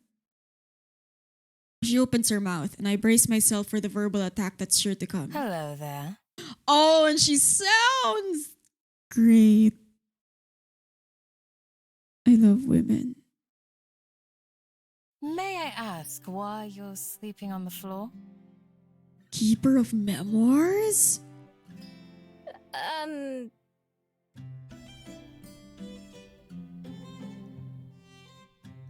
Oh, it's such a nice theme. Very easygoing. I don't have anywhere else to sleep. I thought so. Oh, is this too much? She leans down and offers me a hand. I look at it warily. I don't take it, but I slowly stand, letting the blanket fall to my feet, trying to subtly get in position to run. Well, I have an extra room on the second floor that you're welcome to borrow, if you'd prefer that. Oh, why does she sound so cute? Otherwise, you're more than welcome to remain here, on the ground. I apologize for waking you. And she's so nice to us. We are hobos in this public library. With a smile, the oddly calm woman steps away and busies herself organizing another row of books. She probably expects me to let my guard down and take her offer. I'm just a stranger, someone who broke into her library. There's no reason for her to treat me kindly. Oh my gosh, she owns the library. Her voice is great. Her design is great. She's the owner of a library. She's making a compelling case. She's making a compelling case for me. My years of experience, and there are plenty of those, tells me it's a trap. Thanks, but no thanks. I'll just be going actually. Sorry to bother you like this. Oh my gosh, no, don't go. We have to get to know her. I hurry past her, shoulders tense as I expect her to grab me or try to stop me. She doesn't though. The one time I glance back, she's watching me with a strange expression that I don't recognize. Oh, no! Your hand in marriage, ma'am. Oh, me, like, please, I will be the one to take it. Oh.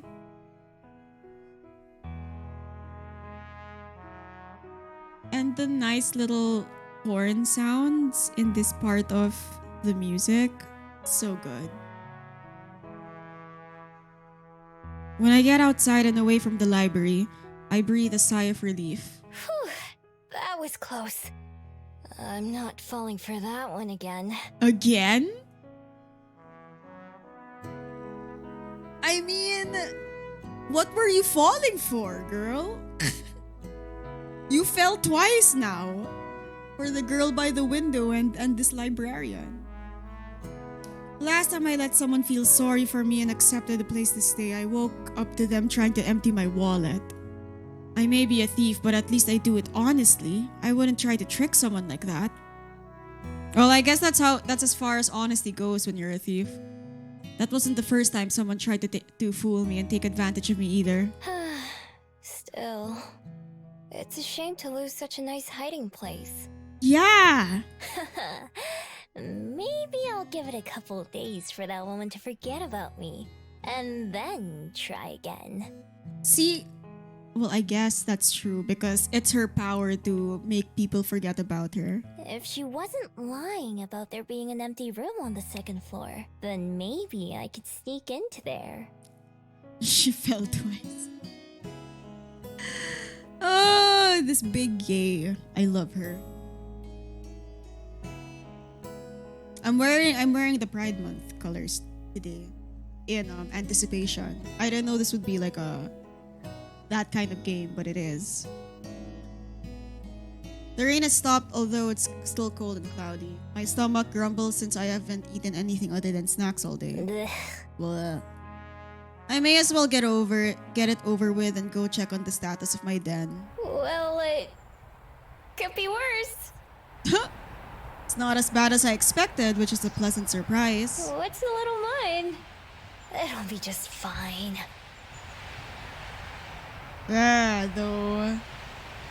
I swapped to my fox form to prod around. The entrance has caved in a little, but after I scoop that out, I find that the rest of the tunnels and main rooms are relatively intact. Cold as hell, but intact. Seems the trees protected the den from a lot of the rain. It takes me a while to find the spot where I buried my stash since the stick I used to mark the spot got washed away. Eventually I locate it though and start digging. The cold mud makes my paws dirty and sore, and little flecks cover my fur. After I reach the soggy plastic bags, I shake myself clean before opening them as a human. Some water has seeped through, and I open the spoiled items before tossing them away. I'm not too picky, but I have plenty of other snacks to choose from. Eat up, birdies. We're feeding the birds. A few of them swoop down to inspect the offering. I scarf down a quick meal of cookies and unwarmed soup, along with some cold water from the stream. At least the water is satisfying. Then, even though I just woke up from a nap not too long ago, I shift back into my fox form to crawl into my den and curl up. I'm sure it'll be a while before I fall back asleep, but I don't feel like going back into town. I've had enough excitement for one day. This isn't all that bad. Regular foxes without magic powers have it way worse than I do. Although, back when a fox was all I was, I wouldn't have really cared. Oh my gosh! Robin, thank you so much for the bits. I really, really appreciate it. Hope your weekend is going well. Forgot to say that a while ago, but for everyone here, I hope your weekends are going well. To this day, I'm not sure what it is that makes me different. I used to be just like them, no desire to go beyond the forest or anything. And then one day, I became whatever I am now. All I had was my necklace, a small scroll that I can't read, and the memory of the person who had given it to me. They were so kind to me, that stranger in the forest. They wished me well even though I was just an ordinary fox. Somehow, that didn't seem to matter to them.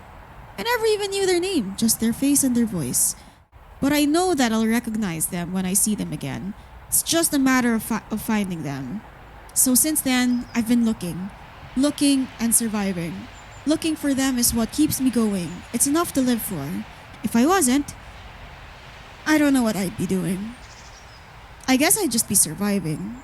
But if that was the only thing, I think I'd rather have just stayed a fox. Ooh. We're in our third day now. I wonder how far this demo goes. Standing outside my den in human form, I take stock of how things stand. The sun's thankfully out this morning, but everything remains damp, from the ground to the muggy air itself. The chill on the breeze is the worst, making me shiver every time it hits me. The Bell House was pleasant when I visited a couple of days ago, so I decided to head down towards the main street and get coffee there while working out on my next moves. Coming to the door of the cafe, I pause and wipe my feet on the mat outside. The human fascination with surrounding themselves in concrete makes a little more sense as I work the mud off my feet. Well, we're not gonna say the same though, like when it's really like hot. Because hot concrete is the worst. With that, I finally head inside, only to stop in my tracks as the door shuts behind me. She's a barista! Oh no, she's cute.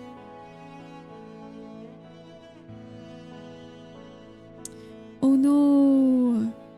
Standing behind the counter is the same girl who I saw reading in the library yesterday, talking with a customer as she takes their order. That gentle aura about her is unmistakable. The person in front of me finishes their order and I step up to the counter. Good morning. Welcome to the Bell House. Oh my god!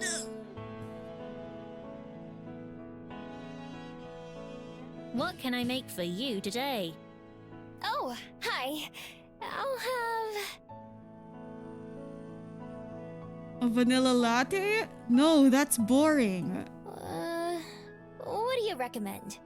I want to try something new. Oh my gosh, Miho is so flustered. Oh, same. Oh.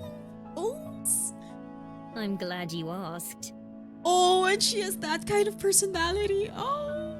I was just thinking that you look like the sort of person who would enjoy one of our Fairy Kiss chillers. It's one of our signature drinks, with a vanilla gelato base and a mint chocolate chip swirl. I could listen to her voice forever. Oh. I was planning to get something warm, but that does sound pretty good. No, girl, that's the infatuation talking. That's the infatuation. Okay, give me one of those then. Perfect. And could I get your name, please? It's Miho. She scribbles something onto a cup and finishes it with a big flourish. I'll have that right out for you. Ah! She's so cute. Thanks. I pay and then go take the same seat as before, next to one of the windows. It's pretty empty in here, so I can sit wherever I want. Before the barista starts making my drink, I spot her writing something else down in a little notebook. She glances my way once or twice while she does, but I pretend not to notice. I wonder what it is. The baristas yesterday didn't write anything down. Oh my god, is she writing her number? Miho, I beg of you, learn how to read.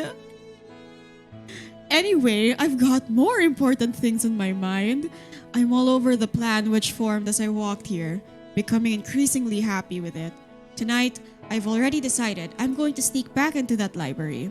Between that picture frame and some of the other trinkets I saw, I should be able to pilfer enough to fund my next few days in Wellington. Finding somewhere to sell it should be the easy part. I've got a dozen excuses that I can recite about where the items came from. Dead grandma, spring cleaning, new renovations. Sometimes I try extra hard and pretend that the things I'm selling are really special to me and earn a bit more cash that way. Sometimes I just take whatever they give me. After years of watching other humans do it and trying it out myself, I've gotten pretty good at pawning items off. Oh my god. Oh my god.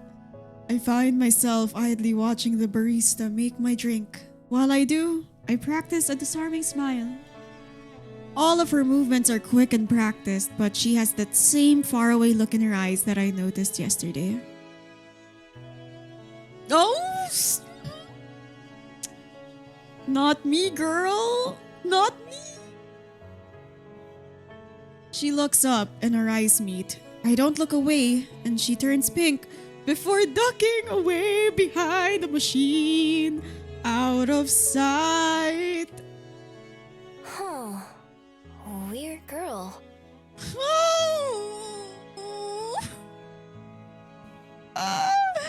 She.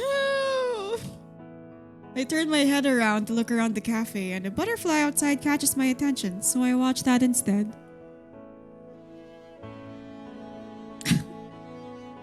When will I have my barista meet cute fantasy, huh? When? At God, when? Flutters back and forth, landing on a flower, resting its Miho! wings. Miho! Oh! Oh! my coffee's ready. I quickly get up and skip over to the counter. Cup in hand, she starts to head over to give it to me. Oh! But then several things happen at once.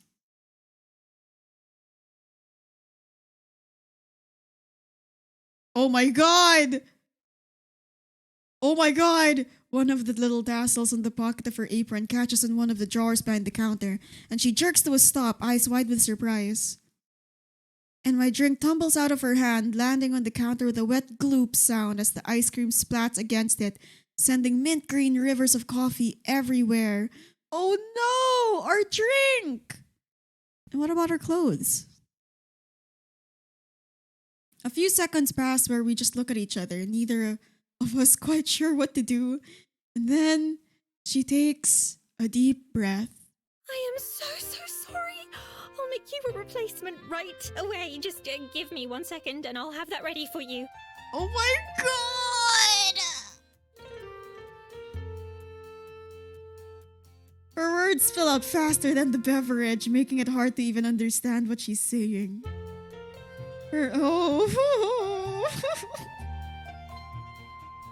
What is your name? What's your name? Her face is bright red as she spins back around and grabs another cup. Then she stops, hands hovering awkwardly. Wait, I should clean this up before it dries and starts to go bad. Oh god, I love her.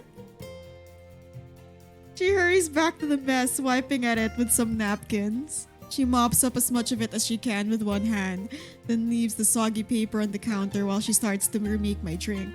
I'm really sorry. This is such an embarrassment. Oh my god, barista, it's fine, barista. It's totally okay. I don't even know if she's talking to me or herself. I freeze up for a second, looking for an appropriate response to an apology. I'm not used to people apologizing to me. Oh, it's fine. I'm not in a hurry. Oh my god. Instead, I just sit back down at one of the tables and watch. She makes the drink twice as fast and then carries it very slowly to the counter, setting it down on a clean spot. This time, she takes a deep breath before speaking, like she's afraid she's going to mess that up too. All right, here's your drink. Again, I'm very sorry. Girl, you don't have to apologize. You're really cute and you can do no wrong. This is your first time here, isn't it? I hope it doesn't leave a bad impression. I'm crying. Please, girl. No, it's you. Second, actually. Yesterday was the first time. How'd you know? I make an effort to remember as many of our customers as I can, as well as their favorite orders. Oh, at God, when? When? I believe you can learn a lot about a person from how they drink their coffee.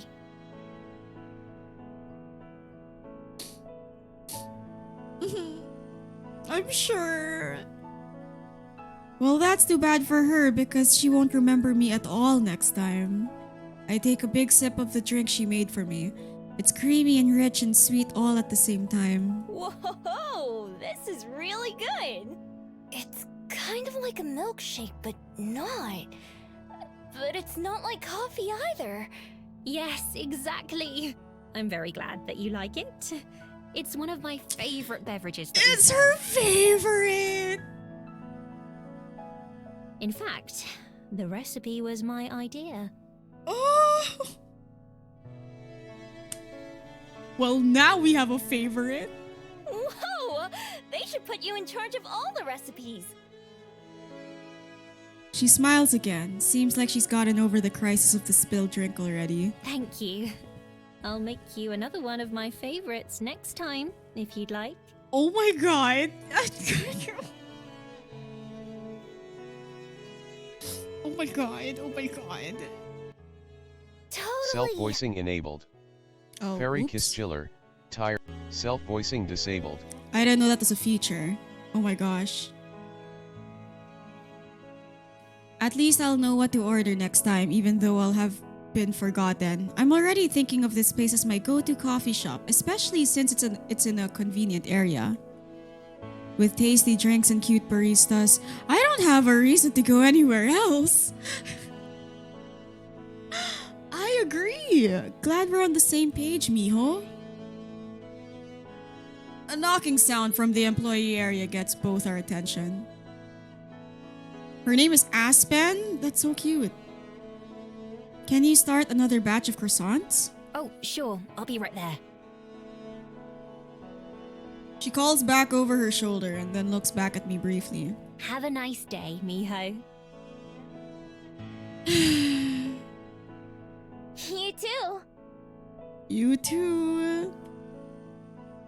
With a wave, she gathers the trash from the cleanup and throws that away before disappearing into the back.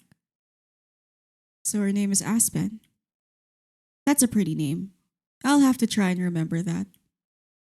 Getting up from my seat, I decide to head back outside for some fresh air. Sipping my fairy kiss chiller as I go, I head out the door and onto the increasingly busy main street. I already know my plans for tonight, but I've still got some time to kill before then. What should I do? Oh, I get to pick this time. Ooh. Where should we go? This is the first time we have agency in this game.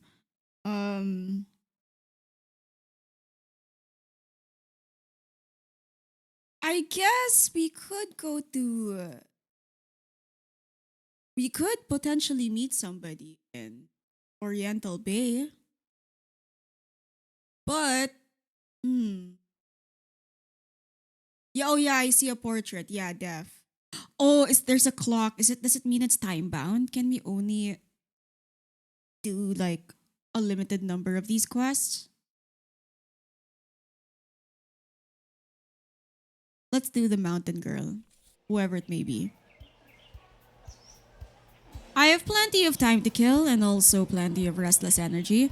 I decide to go for a walk up Mount Victoria just to give myself something to do. I take the long way up this time instead of taking a bunch of shortcuts like usual. It winds through the neighborhoods and then back out again, with only the occasional car passing by on the street. Compared to some of the other cities I've been in lately, the air here is a lot cleaner and the smell of nature shines through. It can't compare to being out in the wild for real though.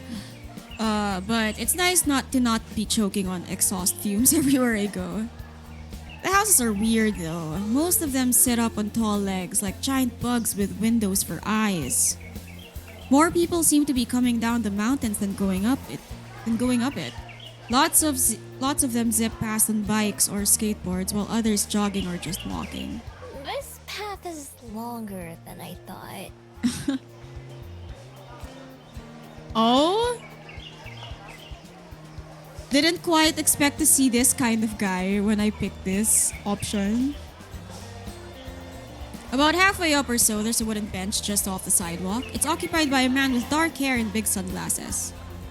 As I'm about to pass by, he waves. Well, hello, miss. Nice evening for a walk, eh? What accent is that, dude? Huh? Is he talking to me? He must be because there's no one else nearby. Chatting's usually not my thing, but for the moment I appreciate the distraction. It sure is. I'm glad the rain's gone. Oh, for now, yeah. For now, it's yeah. Never gone for long, though, is it? That's so. I'm new here. I didn't even think it would rain since it was so sunny the day before. That's true. Ho, you've got to watch out for that around here. Mother Nature's real fickle these days. 1 minute you're on the pier, enjoying the sunshine. Next minute, whoosh! He makes a whoosh sound with his breath and a wavy motion with his hand. Storm clouds, as far as the eye can see. That's just welly for you, though. You live with the sunshine and the clouds. I see. Where are you from, then? Guessing you're not a Kiwi. Oh, that's what you call them. I'm sorry. I call them New Zealanders. They're called Kiwis. Fair, fair. Nah, I'm a fox, not a bird. The man laughs, a deep belly laugh, like usual. I'm not sure what I said that was funny. Not like that. Although those little guys are cute. A Kiwi is a word for us New Zealanders in general. See, they are called New Zealanders. Okay, never mind. I'm not wrong. I'm not wrong. So it's a bird, a fruit, and people. Yeah, that can get pretty confusing. You've got it. All three are delightful. Anyway, welcome to Wellington. I hope you're Well, I do enjoying like your time kiwi here fruit. in our little city. So far I am. I made my den here on the mountain. I've gotten coffee a few times, and I went to the library. I conveniently leave out my plans for the next time I'm in the library. Well, I can't say that's the usual tourist experience, but I'm happy to hear that it's working out for you. Staying long? Probably. I decided to come live here, but I'm still getting to know the place. Oh, she's a So, bagpacker, man. Maybe I'll change my mind. A true free spirit, eh? I felt the same way when I first got here, long time ago. Didn't think I'd settle down for life, but here I am now. Lived more years here than everywhere else in my life. Oh, that's nice. It can't be that long. You don't look very old for a human. No? Well, that's my ego boost for the day. You don't look What is very this old for this a VA's Foxita, peg? but It's so I funny. imagine you've got a good head start on me. That's true. I don't really keep track or think about it, though. He laughs again. Can't say I blame you there. I think 100 years, give or take a little on either side, is enough for me. He stands up, but has to do it slowly. And sometimes I'm reminded of how many I've got under my belt already. Thank you for the chat, miss. I better get back to the water now and make sure Young Min hasn't fallen into the Young ocean or Min? anything. Oh, it's this game. Hey JJ, welcome back to the stream. Yes, it is the It's been a real it's the pleasure pretty talking to gay you, though. waifu I hope game. you give our fair town a shot. And so far, it's very Thanks. cute. It was nice talking I to you, found my too. choice so far, but I haven't met all of the girls. And I meant that for once. He waves goodbye as he heads down some stone steps, and I keep heading upwards. I've never really thought about my age compared to humans. Humans don't matter to my lifestyle. I wasn't lying when I said I don't know how old I am. It's never been important. Places, relationships, memories, they just tie people down. I want to be everywhere. When I reach the top of the mountain, I take a deep breath of the crisp air. Wind blows my hair in every direction. I can't keep it out of my face. The wind is wild and goes where it wants. It doesn't answer to anyone. That's how I've lived my life too. A free spirit, that's what the man called me. And I like the sound of it. I can see the smudges of a few people down by the beach and on the pier. Is one of them the man I just met? There's no way to know. From up here, they're just tiny little blips, impossible to tell apart from one another. Once I've had my fill of the view, it's time to get on the way again. I turn my back on the people and start making my way down once more. Oh, okay, we still have time to meet like the second person. Let's do it. I feel like I'm gonna wrap up this stream soon because this is a really long demo, talky game. So we'll meet the next person. Maybe it's gonna be a girl, and then do the final story quest, or do the next story quest. Sorry, it's not even the last one. It's not far from the Bell House to the beach, so I decided to head down there. Passing through the city streets, I recognize some of this area from my first day here, when I was running from the Skyport guard. Whew. Glad that guard chased me in this direction, or I'd have never found the Bell House. And really, that's been the highlight of Wellington so far. When I get down to the beach, I take a moment to enjoy the salty sea air. From this level, it's impossible to tell where the ocean ends and where the open sky begins. I can see the skyport from where I am, with a few older ships anchored in the harbor close by. She looks very stressed. While I'm admiring the view, a worried-looking lady comes up and waves for my attention. Hi, I'm looking for my son. He's about this tall and wearing a red sweater. His name's Tommy. Have you seen him? Nope. I haven't seen anyone like that. I just got here. Okay, thanks. She walks away in a hurry, looking right and left as she goes to ask someone else. Humans sure do have it rough. Truly. Since they can't smell or even hear most things, it's a wonder they don't get lost more often. I amble along the waterfront, watching all the people as I go. Like Cuba Street, there's a lot going on. Under a nearby bridge, a group of 3 mermaids are racing each other. Close to the bridge are a bunch of people fishing, with a stressed-looking guy running back and forth between them. Next to a boarded-up market stall and some big crates, I notice something weird. Oh. A Pokemon. There's a fabled with a big flower on their head that spins like a propeller. They're using it to drift in a small circle above somewhere near the crates. I have to check it out, of course. Nobody else pays attention. I wander over and take a look. The fabled stops spinning as I approach and gives me a helpless look, but doesn't say anything. On the other side of the crates, out of sight from the path, there's a little boy sitting on the ground with his back to one of the wooden boxes. Are you Tommy? He's not wearing a red sweater though. I guess it's like maroon-ish. The kid jumps, totally surprised. Oops! He scrambles up and looks at me with wide eyes. How'd you know? Your mom's looking for you. She seemed pretty worried. His expression goes from surprise to sullen real quick. I don't care. I don't want to go with her. That time of his life, huh? Why not? Why are you over here instead? 'Cause I'm hiding. Oh. Okay. It's a pretty crummy hiding spot. I mean, it's totally open on 3 sides. I don't say that though.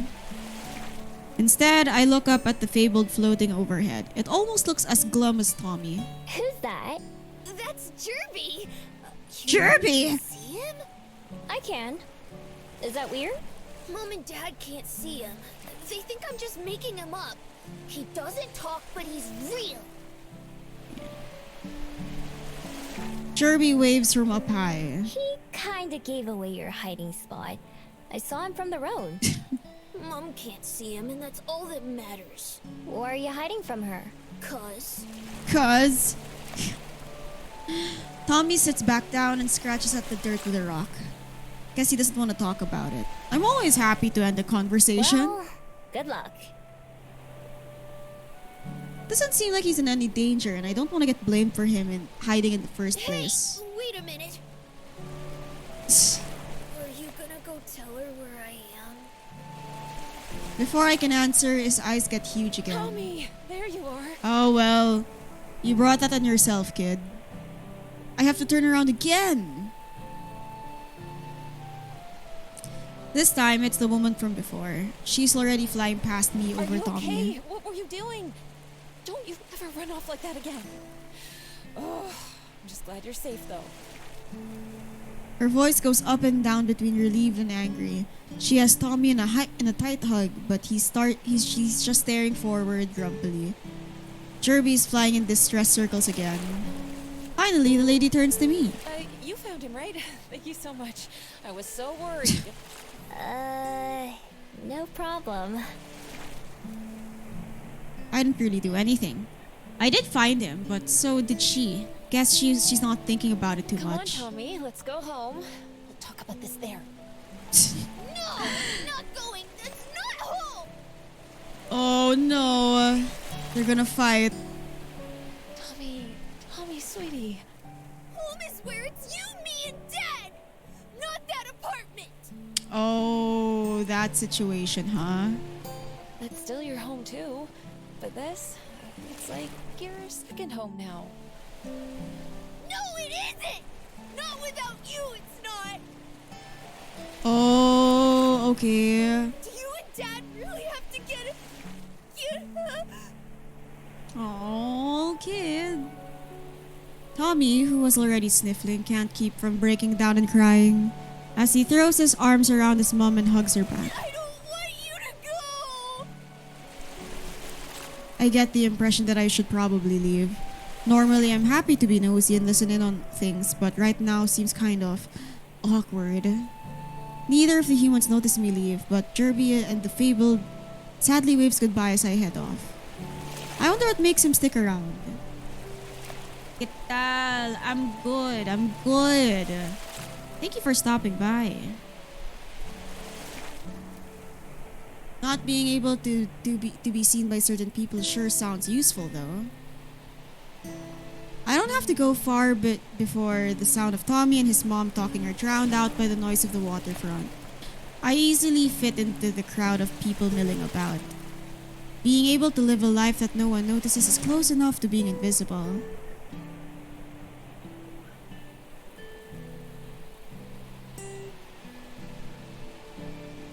Oh, I'm so sorry. I don't speak Spanish. But I'm glad you stopped by anyway.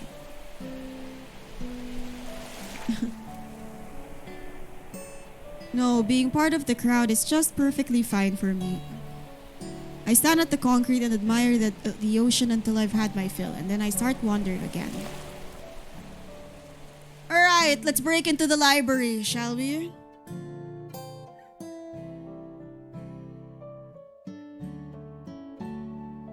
This will probably be the last thing I do, so hopefully we'll get to see the librarian, because she's cute. And she's got a great voice. When the moon is high in the sky, I decide it's time. This is the perfect kind of night for me. There's not much wind, meaning I'll be able to hear or smell anyone approaching. It's a little cloudy too, which gives me some cover from the moonlight. I make my way back up to the library, stopping as soon as I'm within sight of it. I find a shadowy place to hide and watch the front for a few minutes. Like I hoped, nobody goes in or out. All of the windows are dark too. The art is cute. Yeah, like the sprites are so cute. I slowly creep up to the entrance, ready to transform. Nothing happens. No one tries to stop me. I peek into one of the windows. It's dark inside and I can't see anyone at all. Perfect. I move around to the back side of the building and check those windows too. Same thing. It's dark and empty. This is gonna be too easy. The background art is cute too. Back at the front, I pick the lock and slip inside. I sneak from room to room, revisiting the items I memorized yesterday. They're not expensive or fancy enough to think of them as treasures. I end up leaving a lot of them alone. Since I don't want to carry too much with me, the rest go into my coat pockets. Finally, I end up at the painting in the corner, the piece that started this whole plan. I have to set a couple of things down on the floor because the painting needs both hands for me to lift it. It's heavier than it looks, though it's not very big. That's probably a good sign for how much it'll be worth. I have to jiggle it a couple of times to get it off the hook, but I manage. Tucking the painting under one arm, I pick up the other goods from the floor. This should be enough for one night. Best to get in and out quick. I start to head back for the front door where I came in. Before I get in, light floods the room. My heart starts to race as I immediately prepare to run. Quick glance over my shoulder shows the woman from last night standing at the top of the stairs. Woohoo! She pissed. Her eyes are glowing blue with anger. She takes a step forward, not seeming to touch the stairs. Leave that painting alone. Oh, I've got to get out of here now! Throwing caution to the wind, I clutch my spoils tight and charge for the door, trying to make myself as small as a target as possible. It's Trece! Oh my gosh, you're not wrong, except she has blue eyes. The painting is too big for me to transform and still hold on to it, so I've got to do this on two legs. Stop! Please! I don't stop. Just like my arrival here with the guards at the skyport, the thrill of being chased has already taken over. It's exciting and scary at the same time, but either way it spurs me to move faster. Using my shoulder, I crash out the front door and into the night. I run as quickly as I can, keeping an eye out for patches of slick mud or puddles of water. The path I take goes far past Mount Victoria and my den, ending up in a small residential area. I stash the painting under a parked car and then take my fox form and crawl under a house, upsetting a mean gray cat who was already hiding there. It makes a low growling sound and I glare at it, desperately willing it to be silent before it gives away my position. I growl back as best as I can and that seems to scare it into shutting up. I'm not sure if I was being followed or not, but I don't want to take any chances. After 10 minutes or so, I climb out, pick up my loot, and sneak back towards my den. Now that the excitement has worn off, I just can't keep a smile off my face. There's nothing more satisfying than pulling off a heist, even one as easy as this. Other thieves I've heard about must have had it rough, having to stake out a place for a long time, trying really hard to not get caught, and making sure not to be seen. I've never done much planning, I just do whatever feels right. My ability to transform makes it pretty hard to catch me, although I have had to leave behind the stuff I was taking once or twice. And honestly, it would get boring if I never got caught and had to run. My good mood lasts me all the way home and then disappears completely when I see who's waiting for me. The woman in white. Ooh, she caught up. She stands just outside my den, looking like she doesn't care at all about the cold or the mud. In fact, her perfect clothes don't seem to get dirty at all. With her back turned to me, she's staring up at the moon, but she faces me as I approach. She has that same calm presence as when I first saw her, but I can see a mournful look in her eyes, which have gone back to brown instead of furious blue. Furious blue? My heart quickens, almost suffocatingly, as she watches me intently. I know how quickly calm can turn into anger. I should run, but I can't look away. How did you find me here? Before I even got back? A friend of mine told me you might be found here. Her voice is soft and warm, unlike the way she shouted back at the library. A friend. But who? I wasn't followed, I'm sure of that much. With the shock of being found wearing off, the realization I'll need to find a new place to stay sets in. After all that hard work, too. I apologize for showing up uninvited. I'm here to ask that you please return that painting to me. You may keep the frame if you like, but the painting itself is Oh, she should have said that at the start. very dear to me. I look at the portrait. I've been carrying it for a while now, but I haven't given the picture itself much thought. It's a beautiful painting and very clearly old. The girl shown in it is wearing a long flowing dress, looking down with a smile. And also, she breathes out slowly and my eyes narrow. It's the sound people make when they're acting calm but they're angry. should you want it, I have an extra room available in my library with a soft bed and a warm meal. You may stay as long as you wish. Huh? Oh. After I just tried to rob her, she's offered me a place to stay? Okay, now I know this must be a trap. There's no way. Although, it's the same thing. It's the same thing she asked me last night before I broke in. I'm sure she doesn't remember that. Why? Because I have more beds than I could possibly fill and more food than I could eat. Oh my gosh. Is this flirting? Is this flirting? If there is someone who wants or needs them, is it not appropriate to share these with them? Is it? I'm not sure what answers she wants to hear. She looks at me again, the same expression as it was in the library. Well, Her offer does sound kind of tempting. I guess it's not like. Not anymore, at least. Not after it rained and made half of it mud. I looked down at the painting again. If I sold it, it was just going to be so I could buy the same things she's offering me. I still don't trust her. I've watched people enough to know it better than that. There must be something she wants. But I don't think she wants to hurt me. She knows I don't have anything worth stealing. If she did try to pull something, I could just run away. It's only right. It's only night. I can come back and try again or find somewhere else to take from. I looked down to the burrow past where she's standing. Looks less like a den and more like a pile of mud. The thought of sleeping there again practically makes the decision for me. Fine, I'll take it. Aw, that's cute though. She breathes out slowly and smiles. Maybe that sound doesn't mean she's angry. Oh, she was flirting, dude. She was flirting. Wonderful. I'm glad to hear it. I should introduce myself properly. Juliet? My name is Juliet. May I ask what yours is? Miho. I've had to introduce myself twice in a day now. This has to be a new record. Well, Miho, it's a Miho. pleasure to make your acquaintance. Let's return to the library. I can carry the painting if you'd like, or you may hold on to it until we get there. I shrug. Here, feel free. Oh, the height difference. It's so cute. She receives it very gently and I quickly fall in beside her as we begin to walk. To my relief, she doesn't try to make any conversation. Instead, she silently cradles the painting as we go. When we go back to the library, the lights are off and the door is still unlocked.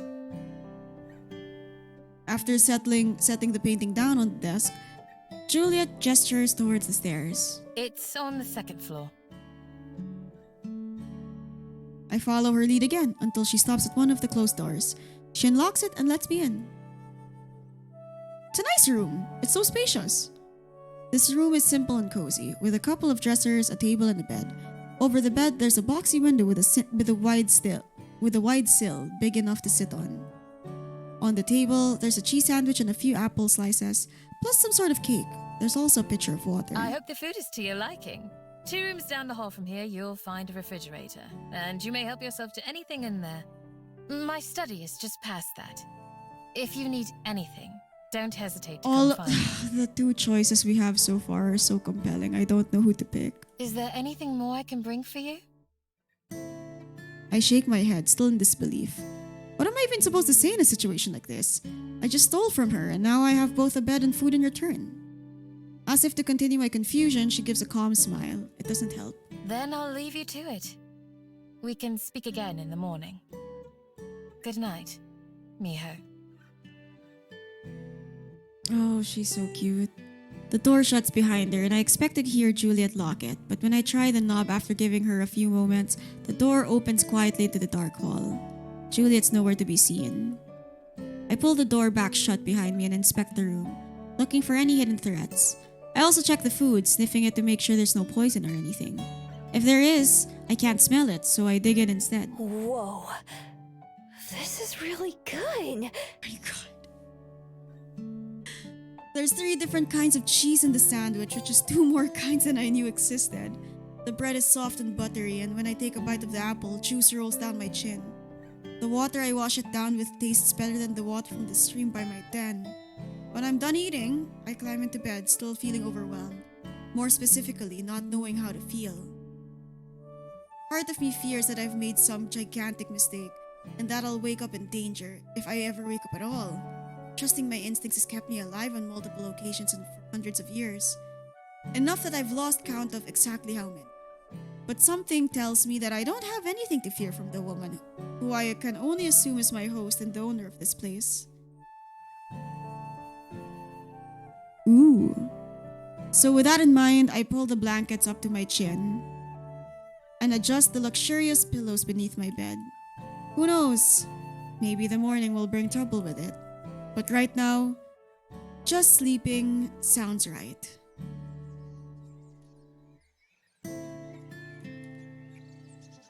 I I wake up to the sound of birds chirping loudly outside. Blinking warily, I prop myself up and look towards the warm sunlight beaming through the window. The sheets under my hand feel soft and dry.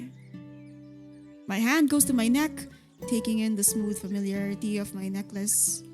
It's still here. If someone was going to rob me, that's the only thing I have that would seem valuable. I sit up and look around, and it doesn't look like anyone came in while I was asleep. Maybe I really am safe here. Aww.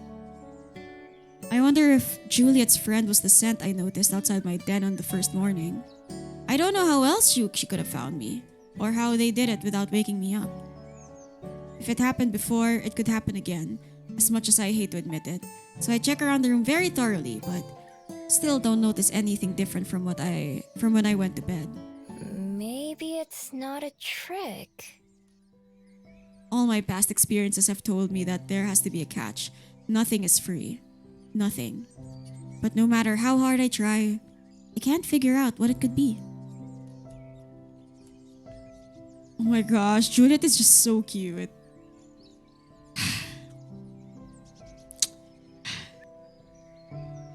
Could Juliet really have been telling the truth? It just seems so unlikely. It'd be nice if it were true. But if it wasn't, if I let myself believe only to be wrong in the end, then that would hurt even more, wouldn't it? No, better to not even take the risk. After all, I've lived a lot of years this way, and it's not like I hate it. Making my mind up helps me feel better right away too. It just makes more sense. Even if I tried to stay, I don't think I'd ever stop worrying. This way, I'll know for sure that I'm in charge of my own destiny. Now that I know this room is unoccupied, I might be able to sneak back in sometimes when I need a place to stay. It wouldn't be too hard to climb one of these trees and then get to the window from there. No, girl. I mean, she's very warm. She sounds very sincere. I take one last look around. For just a night, it was a nice what if. Then I head downstairs and out the door without speaking a word to anyone. It's another nice day, the same as when I first arrived in Wellington. Warm sun and blue skies with just a hint of clouds. For a while, I meander around town, eating the last of my pastries from the convenience store hall for breakfast. Today feels like another restart. I have no den, no supplies, no anything. It's less exciting now than it was when I first arrived. I don't have a destination in mind, but eventually end up at the waterfront. There's an airship over the bay, descending closer to the skyport. A couple of kids down on the beach wave up to it, seeming excited. The people arriving on that ship all have somewhere that they're planning to go when they get off, huh? They've all got people waiting to see them. What have I got? Some trash in an old scroll? So far, Wellington's given me nothing but questions. That never bothered me before in any of the other cities I've been to. So, why now? Guess that's another question for the pile. I push myself off the railing and head back into town. I go through the motions of scouting for something, somewhere to rebuild my den, but my heart really isn't in it. After wandering for a while, I end up at the Bell House yet again. It's just the place I go when I have nowhere else to go. Oh, it's Aspen! It only takes a brief glance to notice that one of them is Aspen. Aspen. I wonder if she'll think I'd like a fairy kiss chiller again. Or maybe I'll make a different sort of first impression today. The line moves pretty quickly. It helps that Aspen doesn't spill anything this time. She's my pick, honestly. When it's my turn to order, I step up to the counter with a fake smile. Oh, hello. What can I make for you today? I'll have a fairy kiss chiller, please. Certainly. Good choice. I reach for my wallet to pay, but she stops me. Oh, don't worry about that. It's on the house today. Great! What does that mean? It means that you don't have to pay for it. As an apology for yesterday. She remembers! Yesterday? Why does that sound so strange? I nearly miss her talking, my mind having tripped over her words. She reaches for a cup, the pen already in her hand. And that's for Miho, right? Ah! The people here remember her. For Miho? My name? She remembers my name? My heart begins to race wildly, my body reacting just as strongly as my mind. Aspen frowns, clearly noticing that something's off. My head's in too much of a daze to deal with it, though. It is Miho, right? She checks the notebook on the counter, brow furrowing deeply as her fingers slowly move down the page and taps on one of the lines. What do I say? How do I explain? That for the first time in my life, for the first time in hundreds of years, somebody remembered my name. It's not supposed to be like this. I'm supposed to be forgotten. Every time, without fail. It's my armor. It's my life. I take a step backwards. I have to run. I have to get out of here. I have to get away. But where to? I've just been running. And I don't have anywhere else to run to. Oh, this is getting really heated. I don't have any other choice. Without a plan or destination, I turn on my heels and bolt outside, not daring to look back. Everything is wrong. I have to go. Miho! She calls my name again as I disappear into the street. It's not the first time I've heard that as I fled. But never like this. Never with such a confused, worried tone. Feeling sick to my stomach, I push myself to run even faster. Maybe I should just leave this whole city, get on the next airship out of here, and act like it never happened. I could go somewhere else, back to China or America or anywhere, and start over again. Within days, it'd be like I never even came to Wellington. My life would go back to normal, and eventually I'm sure Aspen and Juliet would forget about me. Just like they're supposed to. Nothing would be different. Except, that's not quite true. I wouldn't forget what happened here, even if everyone else did. No matter what, I'm sure I won't ever be able to get these past few days out of my mind. When I get to Mount Victoria, I finally stop running. Not because this place is special or because I wanted to come here, but because I don't know where else I'd go. I make my way up to the top of the mountain, just like I did on my first day.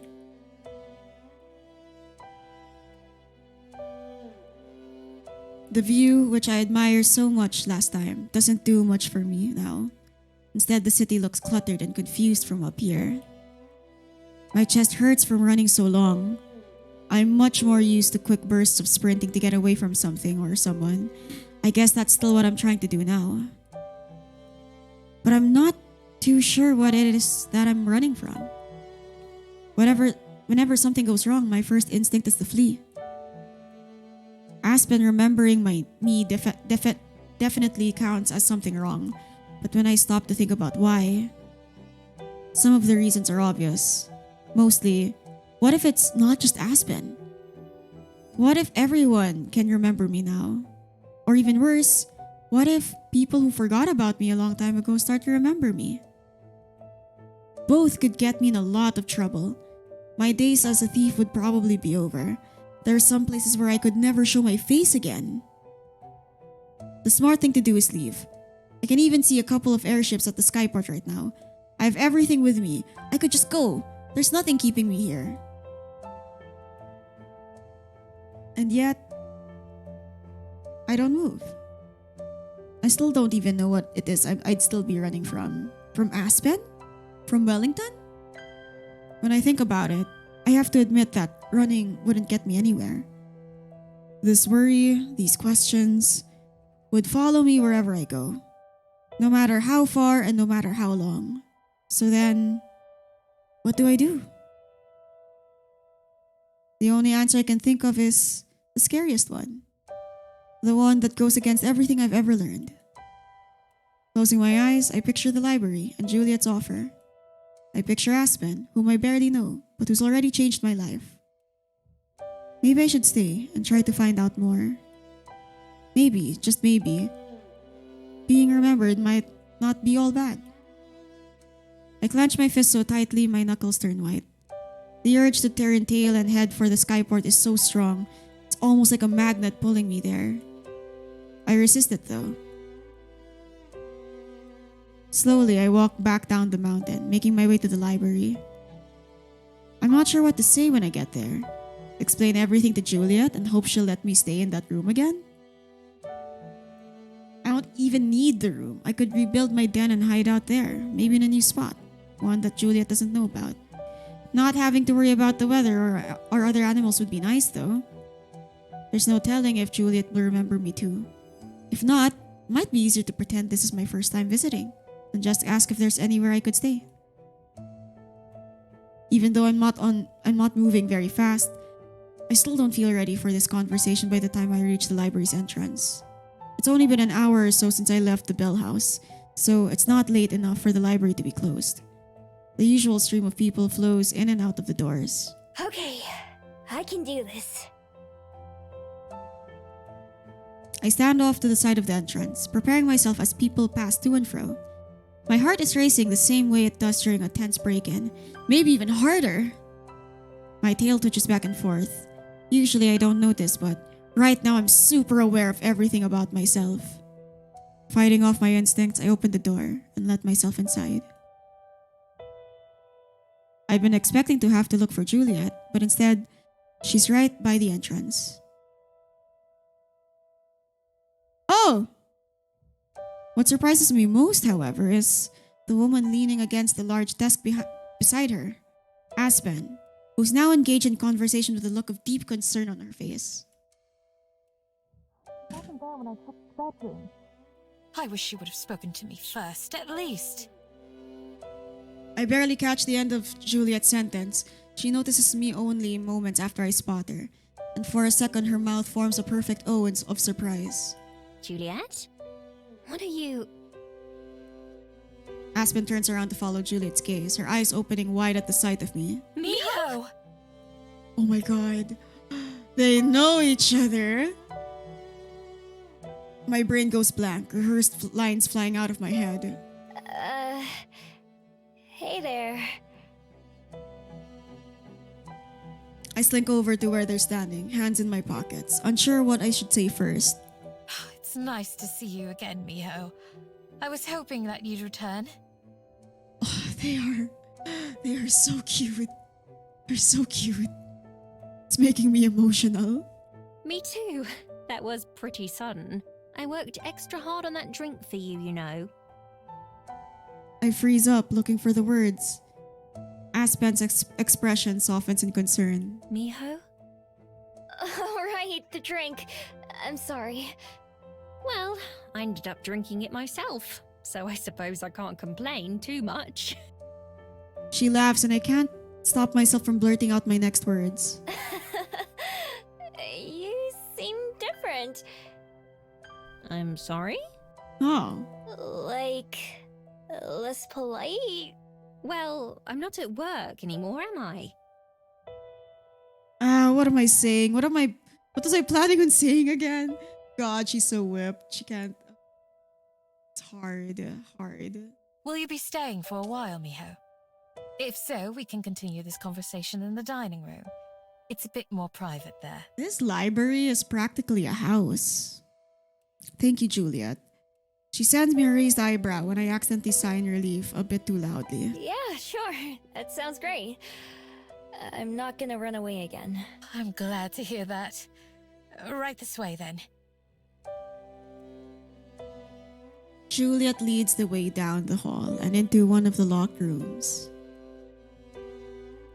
We enter a cozy little room with a table and a few chairs, as well as a fridge. The three of us sit down, although I move my chair so I'm not so close to the others. Can I get you anything to eat or drink, Miho? I shake my head. I'm hungry, but I'm way too nervous to eat. Juliet smiles in response to my answer, which came just a little too quickly to sound natural. By the way both she and Aspen are looking at me, I can tell they're expecting me to say something first. None of the words that I planned are coming back to me. What do people even say in a situation like this? The temptation to run away is overwhelming. The door is just a few feet behind me. My knuckles whiten as I tightly clench my fist in my lap, pushing myself to resist the urge. I told myself that I'm gonna take this chance. Even if it's the hardest thing I've ever done, I'm going to be honest with them. Well,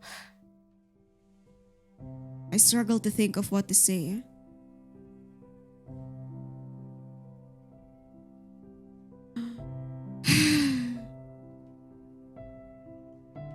So cute.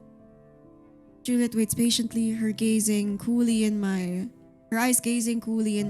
direction more than directly at mine. Aspen soon grows restless, however, her expression clouded with concern. sorry. I don't know how to just say things. I've only ever copied other people's, so I... Aspen's expression clears up in some sort of understanding. It's okay, Miho. Take your time. God, I love Aspen so much. So I don't really know how to talk like this. You're doing just fine. Oh, I love you, Julia. If you say so. It's not just talking either. I don't know much about anything. Well, anything human. All I really know about is being a fox. And all we foxes care about is how to survive. It might be hard to believe, but I'm not a normal fox either. Yeah, we could tell. We could really There's tell. something kind of special about me. Kind of different. I finger the beads around my neck. Their constant warmth and presence is reassuring. I avoid looking at either Aspen's and Juliet's face. What else? Usually, I have to steal to get by. I don't just have to, I like to. I'm good at it too. That's how I ended up meeting Juliet. And the reason I'm so good at it is because I don't know why it happens, but ever since I got my human form, everyone forgets me. Even the people who catch me stealing from them. After a day or two, I can walk right past their face and they wouldn't even recognize me. No one has ever recognized me. Until Aspen remembered who I was at the Bell House. It was such a shock that I ran away. That's what I always do. I was thinking about leaving Wellington forever, even though I just arrived a couple days ago. I'm still kind of tempted. But instead, I came back here. And that's it. Just hearing the words coming out of my mouth makes me want to die of embarrassment. Makes me uncomfortable when other people think about me. Same, I don't like to be perceived. Yet, putting everything out there feels surprisingly good. Feels like a weight has come off my shoulders. There's no going back now, and that's a relief in its own way. So you're saying that you've never ever had a family? Or a friend? Nope, never. And not since I stopped being a regular fox, at least. Oh. I'm so sorry to hear that. They're taking this really, really well. This is a lot to take in. Why? Well, because that's... not to be rude, but that sounds rather lonely to me. Lonely, huh? I've never thought about it before. I see. Aspen sits back, still looking concerned. From the way she keeps fidgeting, I get the impression she wants to say more but is holding back. Juliet swoops in to salvage the situation. You have been very brave to stay here, Miho. I'm personally glad that you decided to come back to the library. Aww. I had your room prepared in hopes that you would. You're welcome to use it for as long as you'd like. I think that we could become great friends. Wink. Great friends. Friends. I roll the word around in my mind as if it were a strange food I'm gingerly trying. Is that a word that fits me? Is that something I could have? Never seemed like a possibility before. None of what Juliet's offered me has. Right now, feels like I'm standing at the end of one path and the beginning of another. I could turn around and go back the way I came, back to the den and the life spent alone. I know that world. I've lived in it for so many years. But I can't just go back. Not now. Not when there can be something more, something new. Everything could be different if I just let it. When I look at Aspen and Juliet, I can tell what they're hoping I'll say. I think I like that. Oh, cute! Big smiles take over both of their faces. Slowly, I let myself smile too. Well then, Miho. Welcome home. Oh no, not the found family.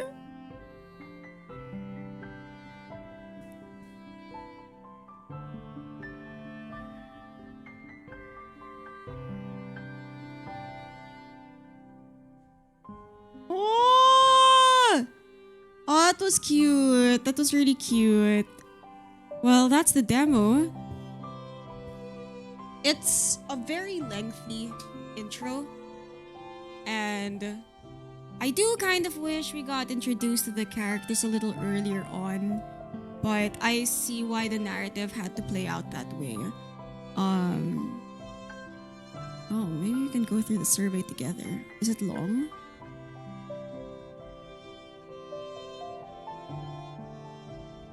Okay, I'll go in depth with this because I'm usually in depth with like feedback when it's asked. But so far, it was a really nice time. I wanted to try visual novels for stream because I feel like it's a very talky kind of game, and I wanted to see how that would feel. And honestly, my throat feels so scratched up considering we haven't even reached 3 hours into the stream, so it's something I really won't be doing often here, but it was really nice. The art is really cute, the music is really cute, and the story is really what's the word I'm looking for?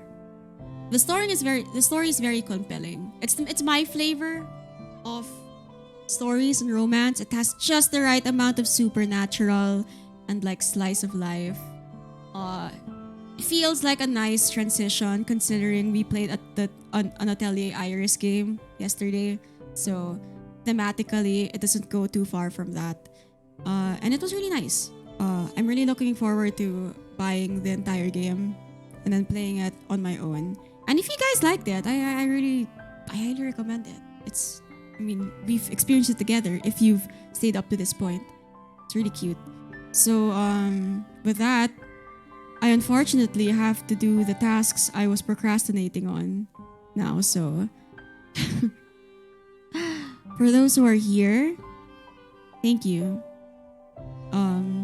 Thank you so much for being here and for spending time with me. It's a Saturday, so you could have done a lot of things, but you chose to stay with us here. So, if you're not new, I stream retro games Mondays and Wednesdays.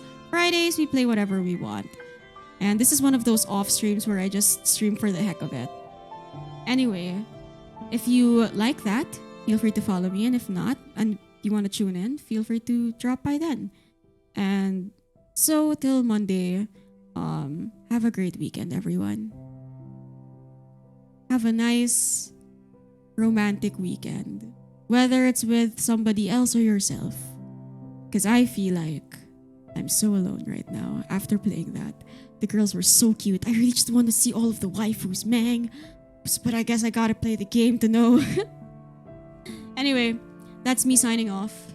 Good night or good day, everyone.